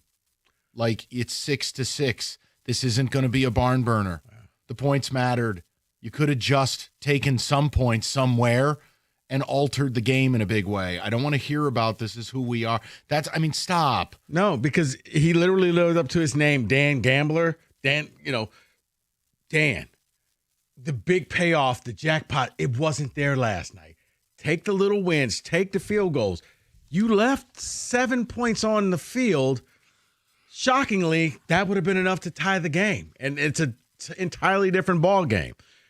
You went for it, and you kept going for it, and you kept chasing. It was like a gambler chasing the gambling debt and trying, okay, I'm going to make up. I'm going to get next month's rent back if I just get this one play. And it's like, no, be smart about this. This was a field position type of game. I'm watching Philly. They're kicking field goals, and I'm like, yeah, they're stacking points right now because they know this may come back to haunt them if they don't. Philly made one dumb mistake late in the game. I don't know why you did the tush push instead of punting the ball. Sirianni's an idiot. That's why. He did the same crap the week prior on 4th and 9. They were deep. He's an idiot. Just leave it alone. But if you're Campbell, like you at some point you stop trying to go for it and you just play field position. And your defense was playing the best game that I've seen them play. Lean on them. Don't sit here and tell me, well, that's just what we do. No, but hold on. If you're also going to be hyper-aggressive, don't be a hypocrite while you're doing it. What was that before the half, giving away a possession and rolling your timeouts over? What was that with 5 minutes to go, going surrender, Cobra, and punting the football? So, like, if you're going to do it, do it. Because then what I don't want to hear is smarmy responses from Jared Goff of, I know when it doesn't work, we'll get asked about it from you guys. Like somehow the media is the problem. No, it's simple. Everyone with a brain watched that game last night. I'm with Rico on this. Here's where analytics fail. And maybe Jim right now is busy petting his cat and he'll listen. Cookies, this is for you. Okay? This is the issue with analytics. They don't take into account who you're playing. They don't take into account injuries. They don't take into account weather. And they don't take into account game script. It's nameless, faceless, emotionless math. And the problem with that is that's not how football's played. Now, if you wanted to be aggressive early, respect. It's who you are. Cool. At a certain point, you turn into the guy who lost his wife and kids and house playing blackjack who swears he's due. There's no way you could lose 4 times in a row, 5 times in a row, 6 times in a row. Guys, that is an issue. So, again, I don't want to make it all about that, but I'm glad you brought it up. I know where you reside. Also, shout out Jordan Davis. He's clearly not just a fat defensive tackle. Not a fat nose tackle. But who do you blame and what does it say about the Lions? I told you going in the terms of engagement for me. A win, I got no problem talking about Kings of the NFC, and a loss, you're not getting the 1 seed. And the problem that's building doesn't mean you can't win everything. I'm never going to say that. I won't bet against Dan Campbell like that. I won't disrespect these players like that. But right now, are you a top 2 team in the NFC? No. Like right now, you're empty calories. You're 4-0 against the bottom 10 defenses in football. You're 2-4 if somebody can actually get it up. And guess what? Last night's every reason why I don't trust you if you're not at home in the playoffs. Cold, wind, nice gloves. Like, that's not what you're built for. You're built for the fast track. You're built for 68 and sunny indoors. Right. You're built for, if you have to kick that extra point at 48 yards, you nail it indoors. Well, that's J-Mo's fault. J-Mo's an idiot. Grow up. No. Grow up. It is not J-Mo's fault, Mike. You're being a hater again. I'm not being a hater. J-Mo does no wrong in this Dude, you town. can do anything you want in the end zone pretty much, short of produce a baby in the grass. Correct. Okay? Don't touch the goalposts. It's the one no-no. Right. Don't go the rules stupid, so speeding. But we have to abide. And that's what I said. Yeah, you blow past a cop doing 65, he's got to do his job. Why in the world did you and then afterwards you kind of got that look like, laughing and giggling like, no, dude, you cost us a point that we may need in this game. You never had to lead because of that. And maybe at 7-6, now you force Philly into a different mindset, but now it's tied 6-6 because you wanted all the smoke. You wanted all the attention. I don't know. Congratulations, J-Mo. Did you get what you seek out? Like, at that point, were you an Instagram model? Like, what were you doing? You cost your team a valuable point that they needed. I'm like, come on, man. You got to be better than that. And as you said, you could have anything you want to do. You could have the Rockettes out in the end zone. You just can't touch the goalpost. But he did. He's not bright. Shout out Joe Horn. Just flow chart. Not bright. It's you can just say it. Not everybody's meant to build rockets. Okay? He's not a smart guy. It is what it is. There's a behavioral pattern, and it sucks because that very play is every reason why I wanted his role increased, but it's also the part where I go, damn it, you hurt us. And before you guys minimize it, Rico's right. This wasn't some 38-35 Big 12 shootout. You knew early on how this game was going to go. And the second Philly was like, tack the penalty onto the extra point, and it was windy, especially at that time of the game, and you just knew he ain't making this. Bates is going to miss this extra point, and he missed it badly. And look, here's the other thing. I'll say it again to you. I do not have a problem with this being an analytics-driven franchise. I don't have a problem with a fourth down favoring approach. What I have a problem with is obstinance. Last night was like that last play in Dallas. You end up going for 2 from like 13-yard line. Dan, just kick the damn ball. You know what I'm saying? Yes. Just kick the damn ball. No. I'm telling you, I got a system, and it's going to work. But the analytic doesn't take into account my quarterback's having a terrible night. My offensive line is a part of him having a terrible night. Our run game is not strong tonight. Right. And conditions. And what game am I in? See, if you could sell me, Rico, like you know what we need? What was the car from Knight Rider with David Hasselhoff? Hello. Like, if you could ask the car to incorporate all of these algorithms into the analytic, I'd listen to it. Or more. even if you had the AI coach. Yes. AI coach. Could you please tell us what to Well, do? I really wish, see, this is one problem I do have, and Dan Campbell in time will get better at it. But I told you I was afraid of Dan Campbell versus Vic Fangio. And it played out. But look, Dan's going to need time to grow into being a full-time head coach who's a play caller. I thought there were quality control slippages last night. Why would you run for 9 yards on 2nd and 1 and then go pass? Why would you pound the rock twice in a row with Jahmyr Gibbs and not David Montgomery inside the 5? Just small quality control things. Right into the strength of their defensive line. I thought Jared Goff had a weird quality control moment. When they got up to the line before they got stuffed on the Gibbs run on 4th down, there was nobody in the A-gap. Not only that, but I think it was Carter had turned around. He's like, what and was talking to the defense. And it's just like, hike the ball, hike the ball. And this is what kills me is like, so it's okay to give Jared Goff all of this credit for having this heavy hand in the offense and he can do what he wants. I'm going to make an assumption here that I'm pretty sure I'm right on, like 90%. He has the authority to check to a sneak. Every QB does. There was no reason for a handoff on that play. It was almost like he looked over at Philly and said, "You guys ready? You good? It was okay. bad, man. All right, we're gonna do the play now. Wait, you're not ready? Hold on, guys. Wait." How about the fake punt with Philly having their defense on the field? That ranked right up there with Monday night when Green Bay was going to do the 4th and 1 and Philly called out the play. Yeah. They did their homework. They knew exactly what was going to happen. Look, my takeaway is simple. You're still a good football team, so don't do that straw man crap. You can take it to another day part. No one's saying the season's over. Your pursuit of the 1 seed is over. And do I think you severely hurt your ability to get to a Super Bowl? Yeah, I do. I mean, I think the most sobering thought and fact, and there's still more of the season to go, but when you woke up this morning, you weren't in the playoffs. Yeah, I know. No. I get it, Mike. There's more of the time to go, but everything that's happened this year, to know that on that game, if you win, you're the 2 seed. You lost, you're out. Look, the Bears, I think they're going to come back down to earth. I respect what they've done. Don't get it twisted. But look at who they've beaten. Look at how they've beaten them. See, this is where it matters. Look, yesterday, Seattle, empty calories. Look at Seattle's wins. Now they faced a heavy, and they lost. Shout out Ginger quarterbacks. Hey, they almost won. The point I'm making is you've now failed 4 tests against real defenses. You failed. It's just what it is.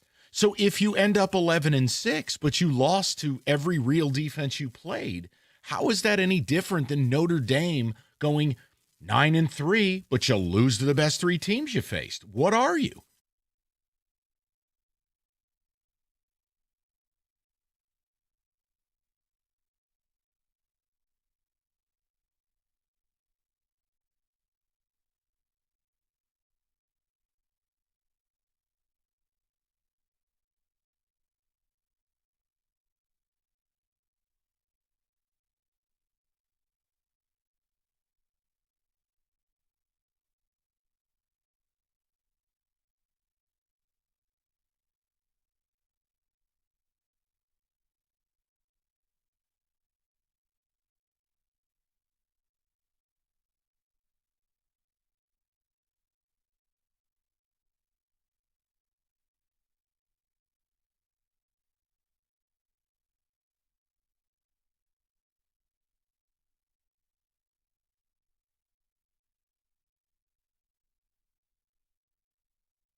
It's Dan Campbell.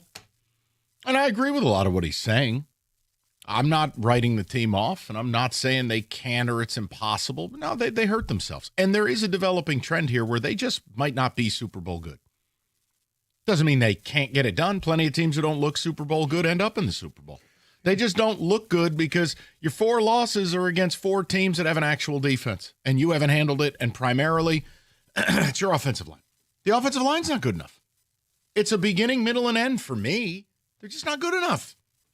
Thank God. By the way, hope you're enjoying Kelvin Shepard. He's gone. Man. I mean, he did something that was very impressive, Mike. It looked like he found the answer to the play that you hate the most. Oh, the tush push? Yeah. Well, if you get to take Cam Jurgens and Lane Johnson out of the game, that helps. We'll take it. No, that's fine. It's a backup center. You mean the most important guy in the tush push? Yeah. Nick Sirianni's a moron. Let's just go to Ivory and begin. Ivory, you're batting leadoff. How you doing today, pal? I know. Frustrated, man. I'm frustrated. I don't know where to begin. I mean, I got some, but for the sake of time, 'cause I know you got a bunch of callers, I'll stick with my first 2 problems. Look, I'm not saying, and look, just like Jared Goff said, everything's in front of them, right? And I'm not saying fire Dan Campbell. I'm not saying get rid of Jared Goff. This guy's not falling as of yet. But I'm saying, number one, real quick, Dan Campbell, I think they've got to where they're at because of him. But, man, you got to know situation and game. That was a field position game. Mm-hmm. There was no need for you to go for every 4th down you got your hands on. There was no need for you to go do a fake punt at that point in the game. There was no need for you to go into the halftime with all 3 of your timeouts. You have to know situation. At that time in the game, they should have just kicked the field goal, or you have the best punter in the game. Dan, just do. I just wish sometimes he would just do the simple things. Just do it. So that's my problem there. Then Jared Goff thing. Look, I think you can win with Jared Goff. I think he's a great quarterback.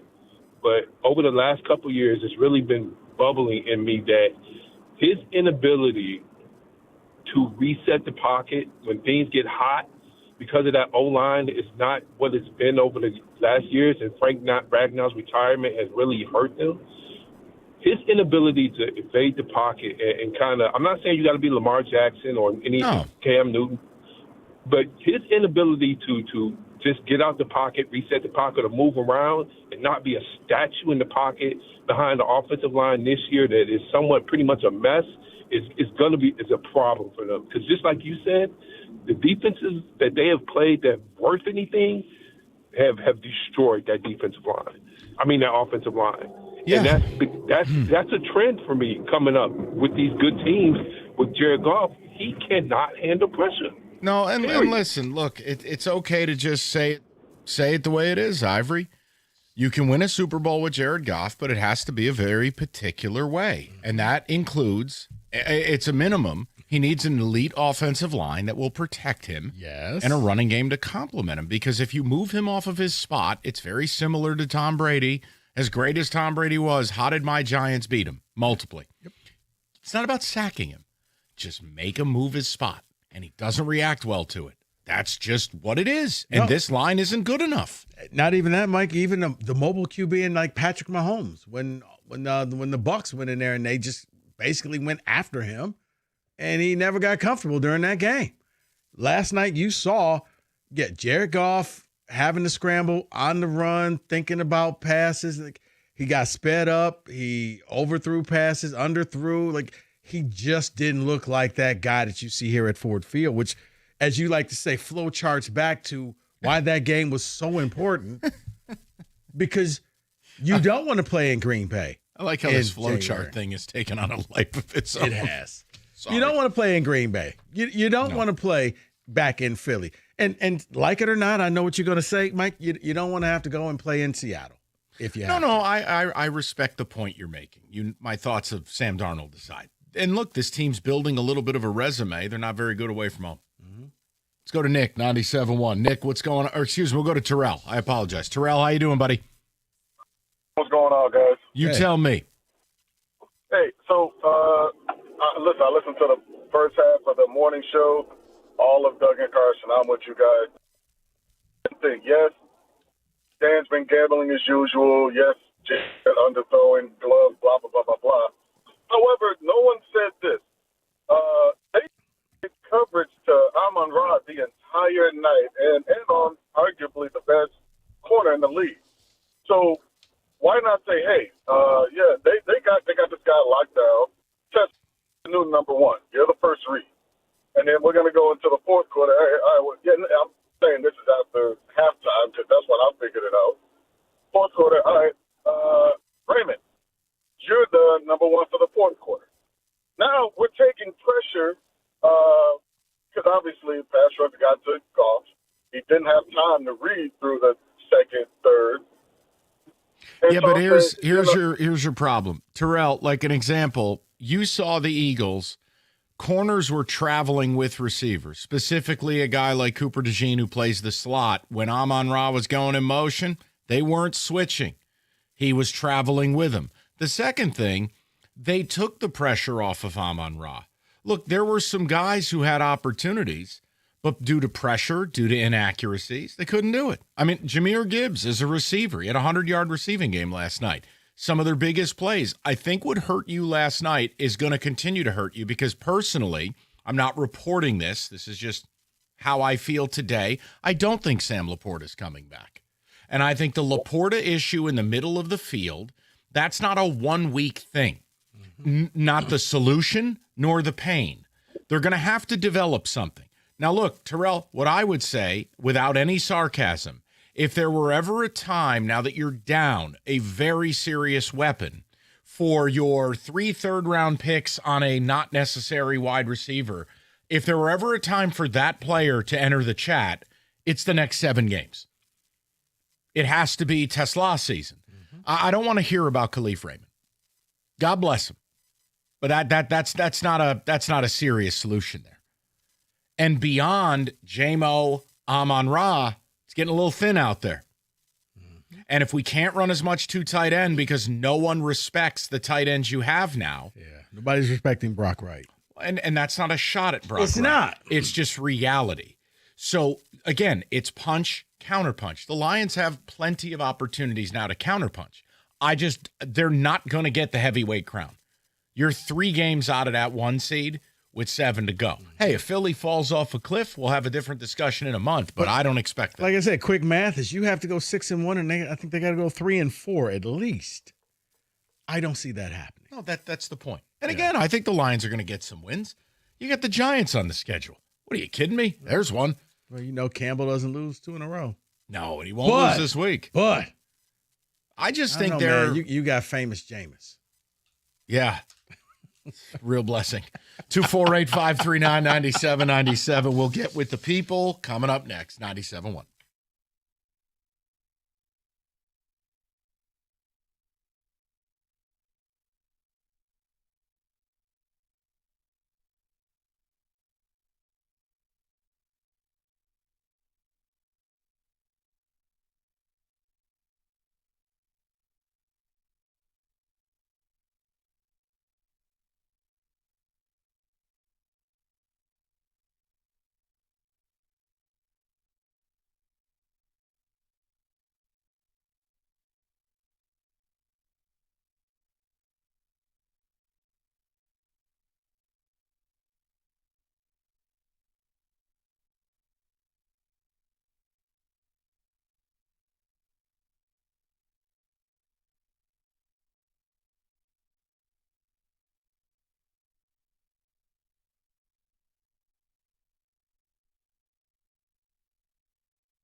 Okay, then.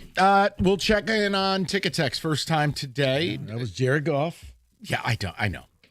And listen, I always laugh about it, how it's always redirected at the media. Oh, yes, it's our fault that your coach lost all coherence with what type of game he was in. Yeah. And then you get to say, well, that's who we are. Right, so Kenny's a drunk. Does that allow him to go to a wedding, get hammered, and kiss the bride even though it's not his?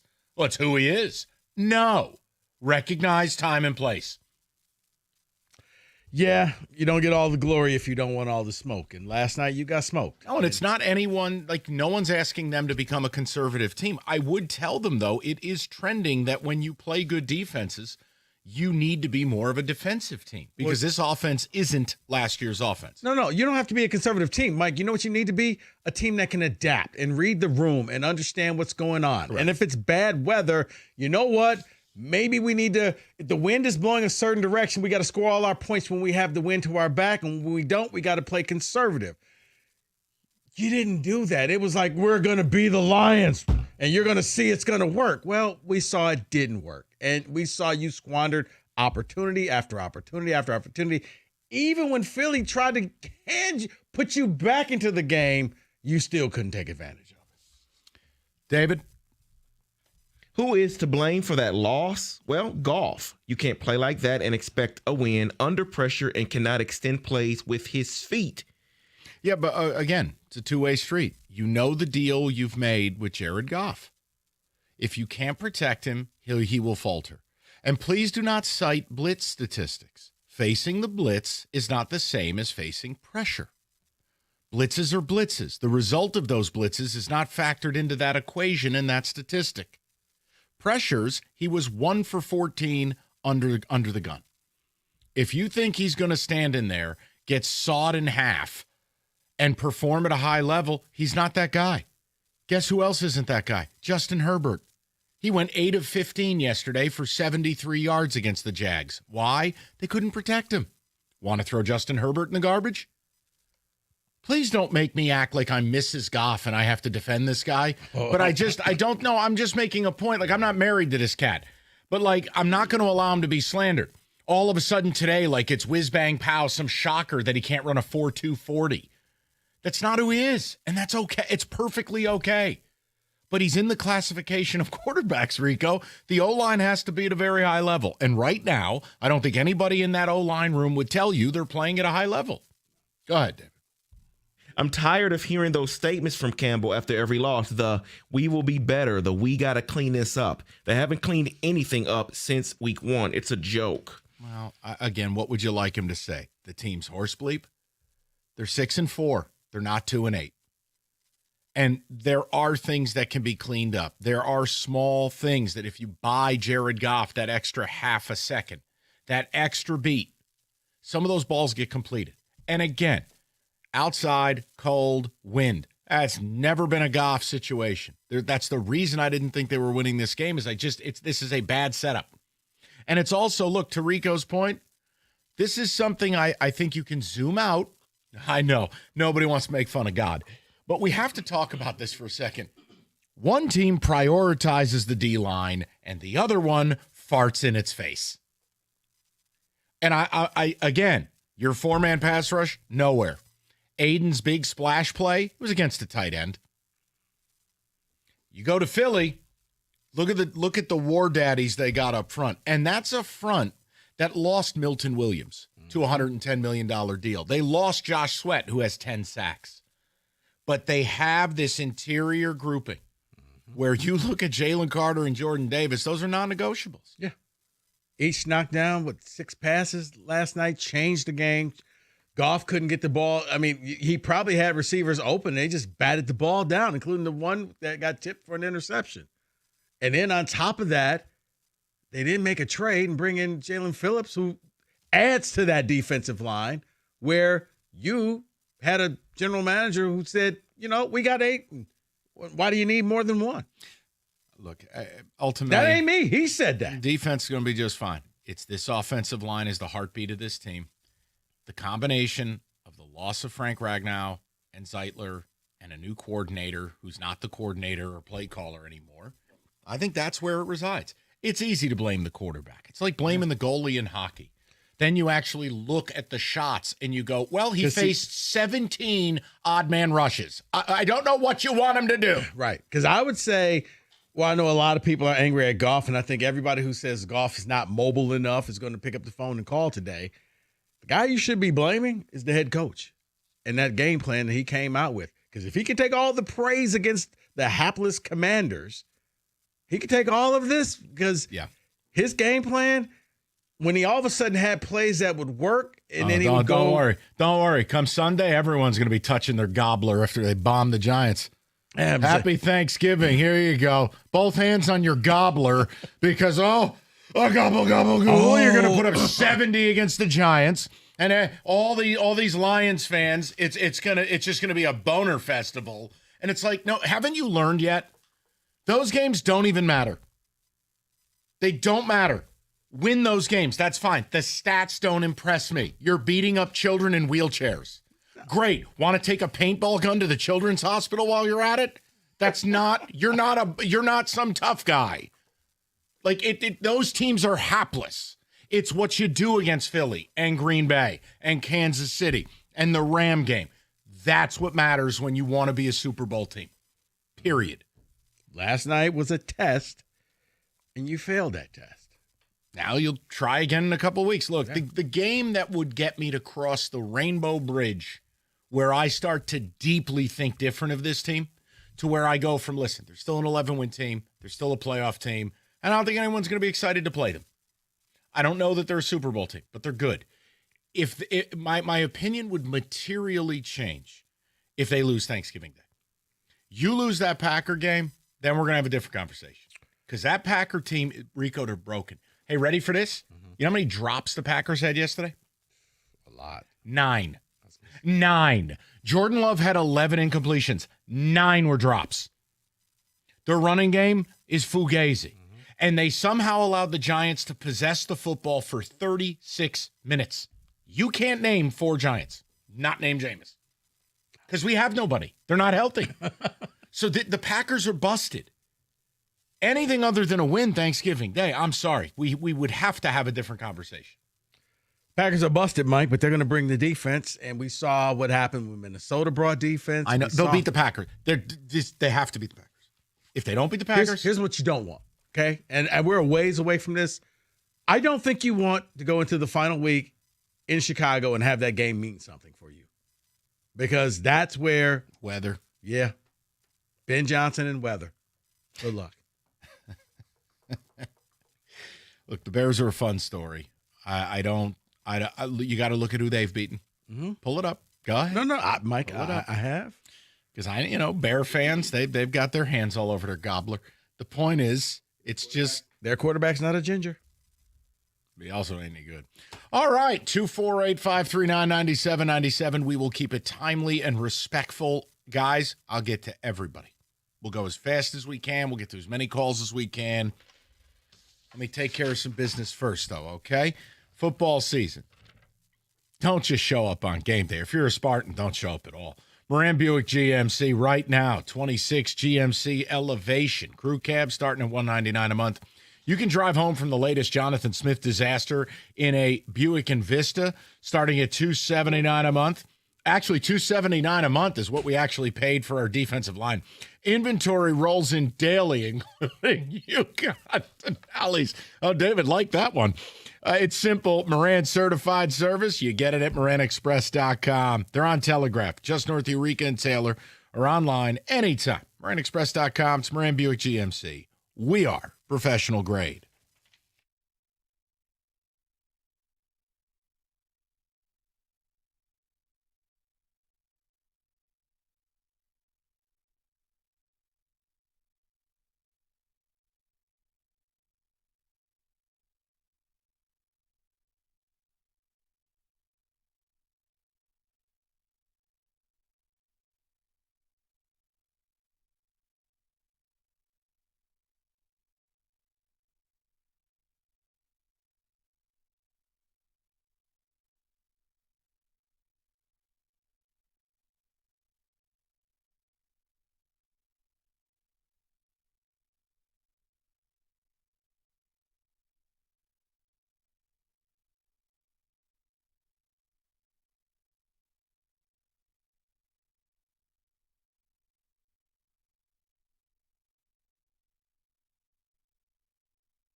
Hey, I tell you what, we made a decision.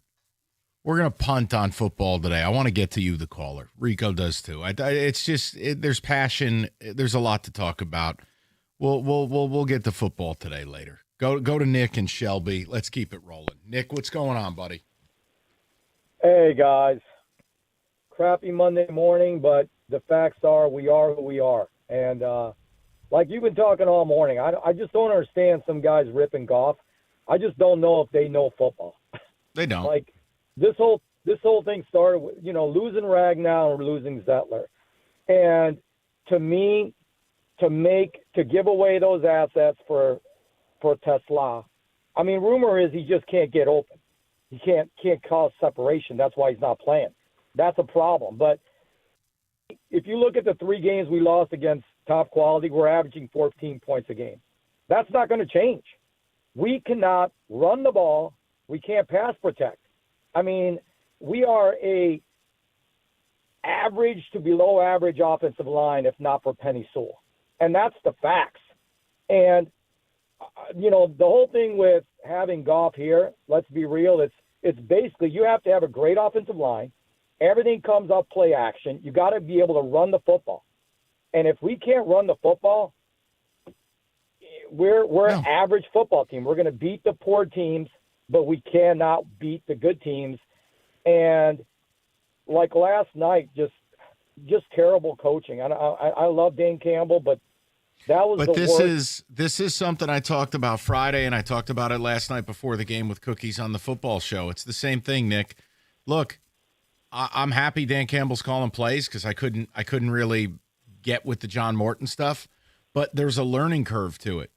And I do think you saw some quality control issues in that game. And it takes time to multitask where you have to step back certain moments, be the CEO, and then dive right back into the sequencing and the formations and your position groups and all of it. It just, Nick, this is going to be a work in progress. That's why it's not ideal. He also lost, to me, his safety option, Sam Laporta. I mean, he just doesn't feel comfortable now. Now, see, on that one, let me say this. Listen, I will defend Goff as it pertains to he was not given adequate protection for the style of quarterback he is. But, Nick, what I'm not going to do is turn him into a martyr. Here, let me take Jared off the cross because Sam Laporta's hurt. Okay, come on, man. Jalen Hurts lost his best 2 linemen last night, 2 of his top 3 linemen mid-game. Nobody cares. Go play. The defense is not getting a lot of excuses. They're down a couple of playmakers, Kirby Joseph included, DJ Reed. I'm not going to include Terrion Arnold, but I'm also not out on Terrion Arnold. He's a starter. We'll list him. To hell with it. The point is, come on, if you can only function where every single person's healthy, now you lose me there. But the Laporta thing is going to be a thing, and I don't think he's just missing 4 games. So what are you going to do about it?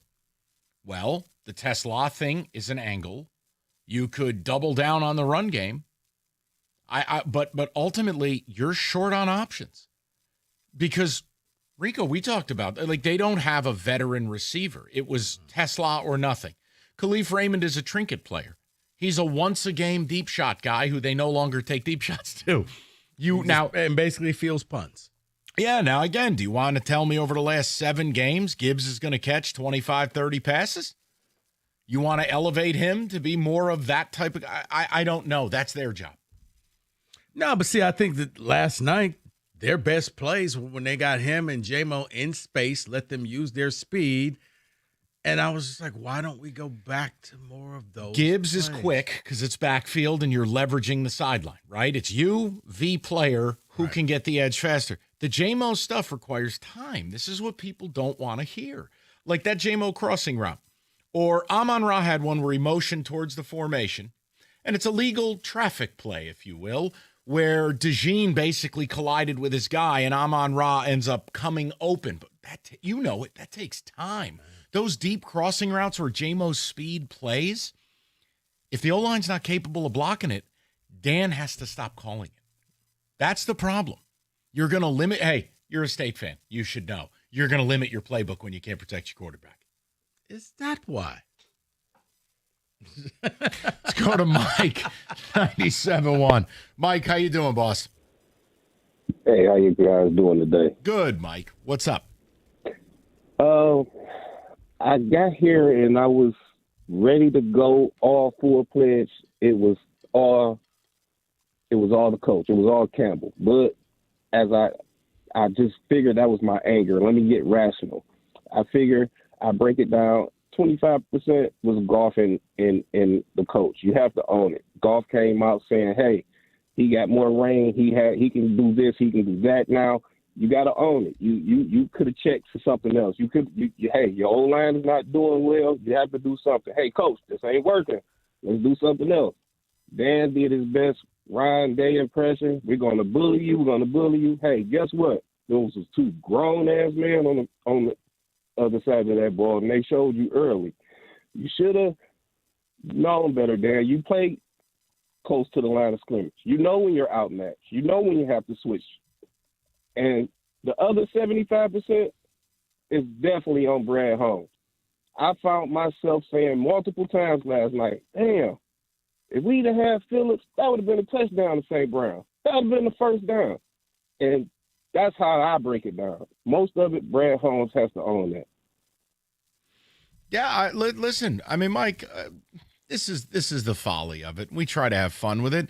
You played a blame game. It's very rare. It's one person, right? You win as a team. You lose as a team. So everyone's going to take accountability. The only people I wouldn't blame is the defense at large. I think they played a very credible football game. They played an outstanding game. I would have loved to have gotten more pressure on Jalen Hurts, but again, this team doesn't care about the defensive line, so I'm just not going to go there. But, Mike, even that, when Hurts loses offensive linemen, it kind of tells you, I'm sure that Sirianni had a game plan, but you know what? Let's change that, Jalen. I need you to scramble a little bit more now. Okay, can't give you the protection. We're going to adjust in the middle of the game. I didn't see the Lions making those adjustments. No, which again falls in line with they have 7 games to figure out who they are now. And I'm not trying to single anyone out. I'm not making it personal. I just hear it on this station, both from this side of the microphone and the other side of the speakers. This whole "this is who we are" thing has got to stop. Or the comping of, this is a team that was in the NFC title game 2 years ago. This is a team that won 15 games last year. That means nothing. You're here now. Mm-hmm. So, look, I mean, that's the equal folly to saying the Chiefs were in the Super Bowl. Yeah, well, now they're probably missing the playoffs. So, 7 weeks. Maybe it's okay to say we are a defensive team. Maybe we have an elite defensive coordinator. And despite my misgivings about their 4-man pass rush, they're doing this. They're down a couple corners and a safety. Lean into being a defensive team, maybe. And just don't stop with the 4th down stuff, but maybe take a pause and go, you know what? I can put 1 field goal in my pocket. I'm going to take those points early. And if I want to shake it up, yo 11 later, I can do that.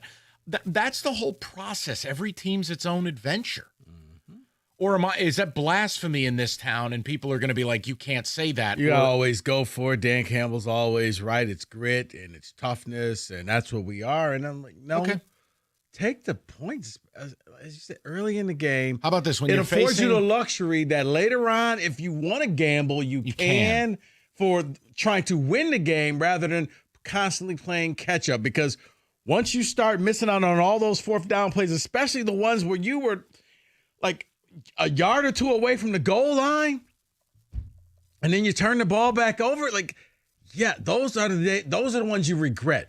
Like the fake punt at the 50 and going for it at the 50 and not getting it, okay, you can play defense, get the ball back. But when you're right there and you're seeing, man, this D-line that if the game plan is we got to make Jared Goff pass the ball and we're on the 2-yard line, you should probably kick the field goal. That should be the answer right there. Maybe we're not good enough, kick field goal, because we're not even trying to run David Montgomery. Yeah, that one down at the goal line bothered me a little bit, as I didn't have a problem if you wanted to try to hammer the football, but understand something. Whether it is the 4th and inches that I'll go to my grave believing Goff can check to a QB sneak. There's no one in the A-gap. Any veteran quarterback has that check. They all have a different word for it. Here, Kenny, I'll make you happy. For instance, my word would be pizza. Other teams, it's Nike, On the road. Turbo. I don't know. For Kenny, it would be alcohol. No. Or think about this, Mike. On the road and it's loud, I'm sure the quarterback knows to the center. If I tap you twice, snap ball. Snap the ball, we're going. Because everybody else doesn't have to move. It's just got to be us. Down by the goal line, it's like you're running into the teeth of that defense, and it's not Montgomery, and I love Gibbs. There were small quality control slippages. Those things can't happen because your margins aren't big enough. No one's is. There's no team in football that's going to give away 5, 6, 7 plays and get away with it. And again, if the line protects Goff, a lot of this falls into place. They got to get better. Yeah. Now Ratledge is dinged up. Penei Sewell was gimpy last night. Had to get his ankle taped, I think, twice. You're without Mahogany. Glasgow's not good. So, okay, figure it out. And whether it's schematically, whether it's how you call a game or flow chart, since Rico likes that bit, whether it's taking points once in an effing while. You know what? This isn't last year's team, and you're not Ben Johnson. Maybe a little mirror time. 97.1.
All right, save that audio for tomorrow. What, David? Go ahead.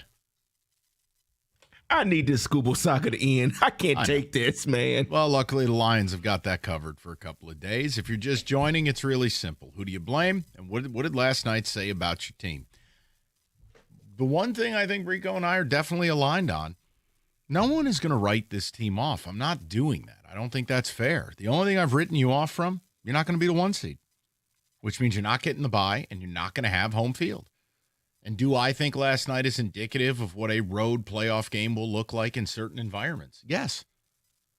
Part of the deal you made with Jared Goff is A, he's an indoor quarterback, and B, he needs to be protected at all costs. This offensive line would take the high point of blame for me. They didn't do a good job last night, not in the run game, not in the pass pro. The Dan Campbell stuff, none of us are sitting here freaking out about, oh my God, 4th downs. But I think the issue is, you have to identify the fight you're in. The computer doesn't tell you. Your little 3x5 card doesn't factor in weather. It doesn't factor in injuries. It doesn't factor in how the game is going, the game script. That's where I get angry at people like Jim Costa and this analytics crowd. It's not a Bible. It isn't gospel. Last night, I think you shred the analytics and go, okay, hold on a minute. Do we want to be a degenerate at a casino saying I can't lose again? Or do we go, wait a minute. Why don't we cash in the chips we have left? Let's take the points. This is going to be a tight game. I don't think either team's getting to 20. Take the points. Mm-hmm. And again, if this is what Dan Campbell's going to do, let me ask you this question for fun. You want to be hypothetical for a minute? Okay. There's no way for me to prove or disprove what you say. Would Dan Campbell have called that game in a Super Bowl? Yes. See, I say no. I think you would have. Okay. I will say this, and it's fine. Like I said, I can't prove or disprove it. Well, the reason why, Mike, he kind of called that game an NFC Championship game on the road. Okay. So, yeah, well, you're right with the two, but it was, Ben Johnson drawn up wide open, Josh Reynolds dropped the ball. You know what? He's the CEO. He gave the approval. He called for the No, code red. you're right. The one issue I would take is, okay, if you're going to be that aggressive, then what was the surrender cobra before the half? And then what was that punt with 5 minutes to go where you waved the white flag only for Sirianni to go, no. Here, come on, stay in the game. Well, no, the surrender cobra, Mike, going back to the championship game, was you went conservative and kicked a field goal instead of going for a touchdown right before the half. Like that was anti-Campbell. And then it was, so I do think that he would, when the pressure is on, he only knows one way to coach, and he does not know how to deviate. Okay, from when you face top 10 defenses, I got bad news for you. I don't think you're going to win a Super Bowl that way. Because the game tightens up, possessions get tighter, points become more valuable.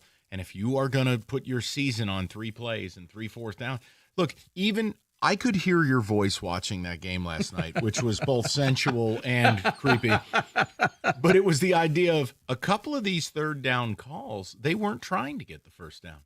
They were playing for 4th down. Mm-hmm. Which is why those numbers are so skewed. It's like, well, they're the worst 3rd down team because they don't try. Their 4th down is built in. They try. No, they try. But they know they have 4th down in their pocket, and it alters your call. They baked in the Christmas bonus as part of their salary. There were a couple where, boy, people like to yell about Ben Johnson getting too pass happy. Man, you got 2nd and 1, and you go pass. You got a 2nd and 3, and you go pass. Come on now.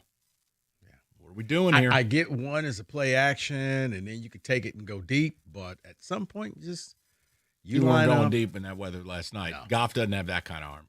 Let's be clear. All right, like you had Justin Herbert back there. You want to launch a few nukes? Okay, that was not going to be his kind of game last night. They got J-Mo on a crossing route. We'll go to Danny, 97.1. Danny, what's going on, pal? Fellas, how we doing? Good, hey. Danny. What's the good word? Just as frustrated as everybody, but what I will say is, if I have to put the blame, it is just like you guys said, is offensive line number 1 is the biggest to blame. But I will say, the people talking about Goff, and I know that you guys mentioned it, but there's a lot of people that kind of say we're all pushed back a little bit. Is Goff being not a cold weather quarterback? I'm not saying he's Joe Montana in the cold, but I was like looking it up as well, where in the past, since he's been a Lion, I think he's either got a 500 or actually a win record, including that abysmal first year in cold weather games.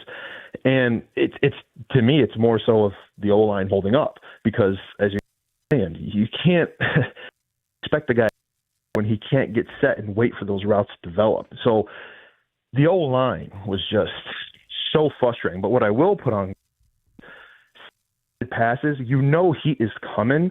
If you're going to try to give somebody just a chance to get the ball, you know what they're doing. After one or two, you got to be able to adjust how you're throwing the ball, even if you're getting the pressure.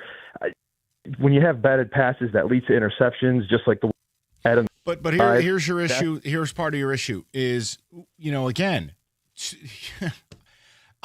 you like PFF or no? Now, I'm not a huge fan of it, but I know people enjoy it. Yeah, I'm with you. As Danny, like I love watching a game and a guy's a ghost, and then PFF wants to tell you he's the best player in the field. The point is, your three lowest graded players on offense last night, both your starting guards and Jared Goff. The point I'm making is, when you're facing interior disruptors like Jordan Davis and Jalen Carter, if you're not getting your hands on those guys and they're able to disengage, jump up, do what they got to do, I mean, Danny, that is a part of it. Your guards got dominated last night. They 100%. And I don't think it's almost poetry seeing how all the playmakers last night were players that we all collectively as a Metro Detroit wanted, either in the draft or via trade this past couple deadlines. So that's also the Jalen Phillips thing is frustrating. It is. Again, defense played well. I'm just a believer, strength on strength. It's like, I always laugh. People are like, "Oh, but Aiden's triple teamed." Right, because your GM refuses to put someone opposite him. Mm-hmm. So pick. You either go at your GM or you go at Aiden. By the way, shout out Aiden. Another sack against the tight end last night. Hey, facts are mean. But don't worry. I'm sure Collinsworth and PFF will be right there to tell me he played like Reggie White last night. He had Hurts dead to rights right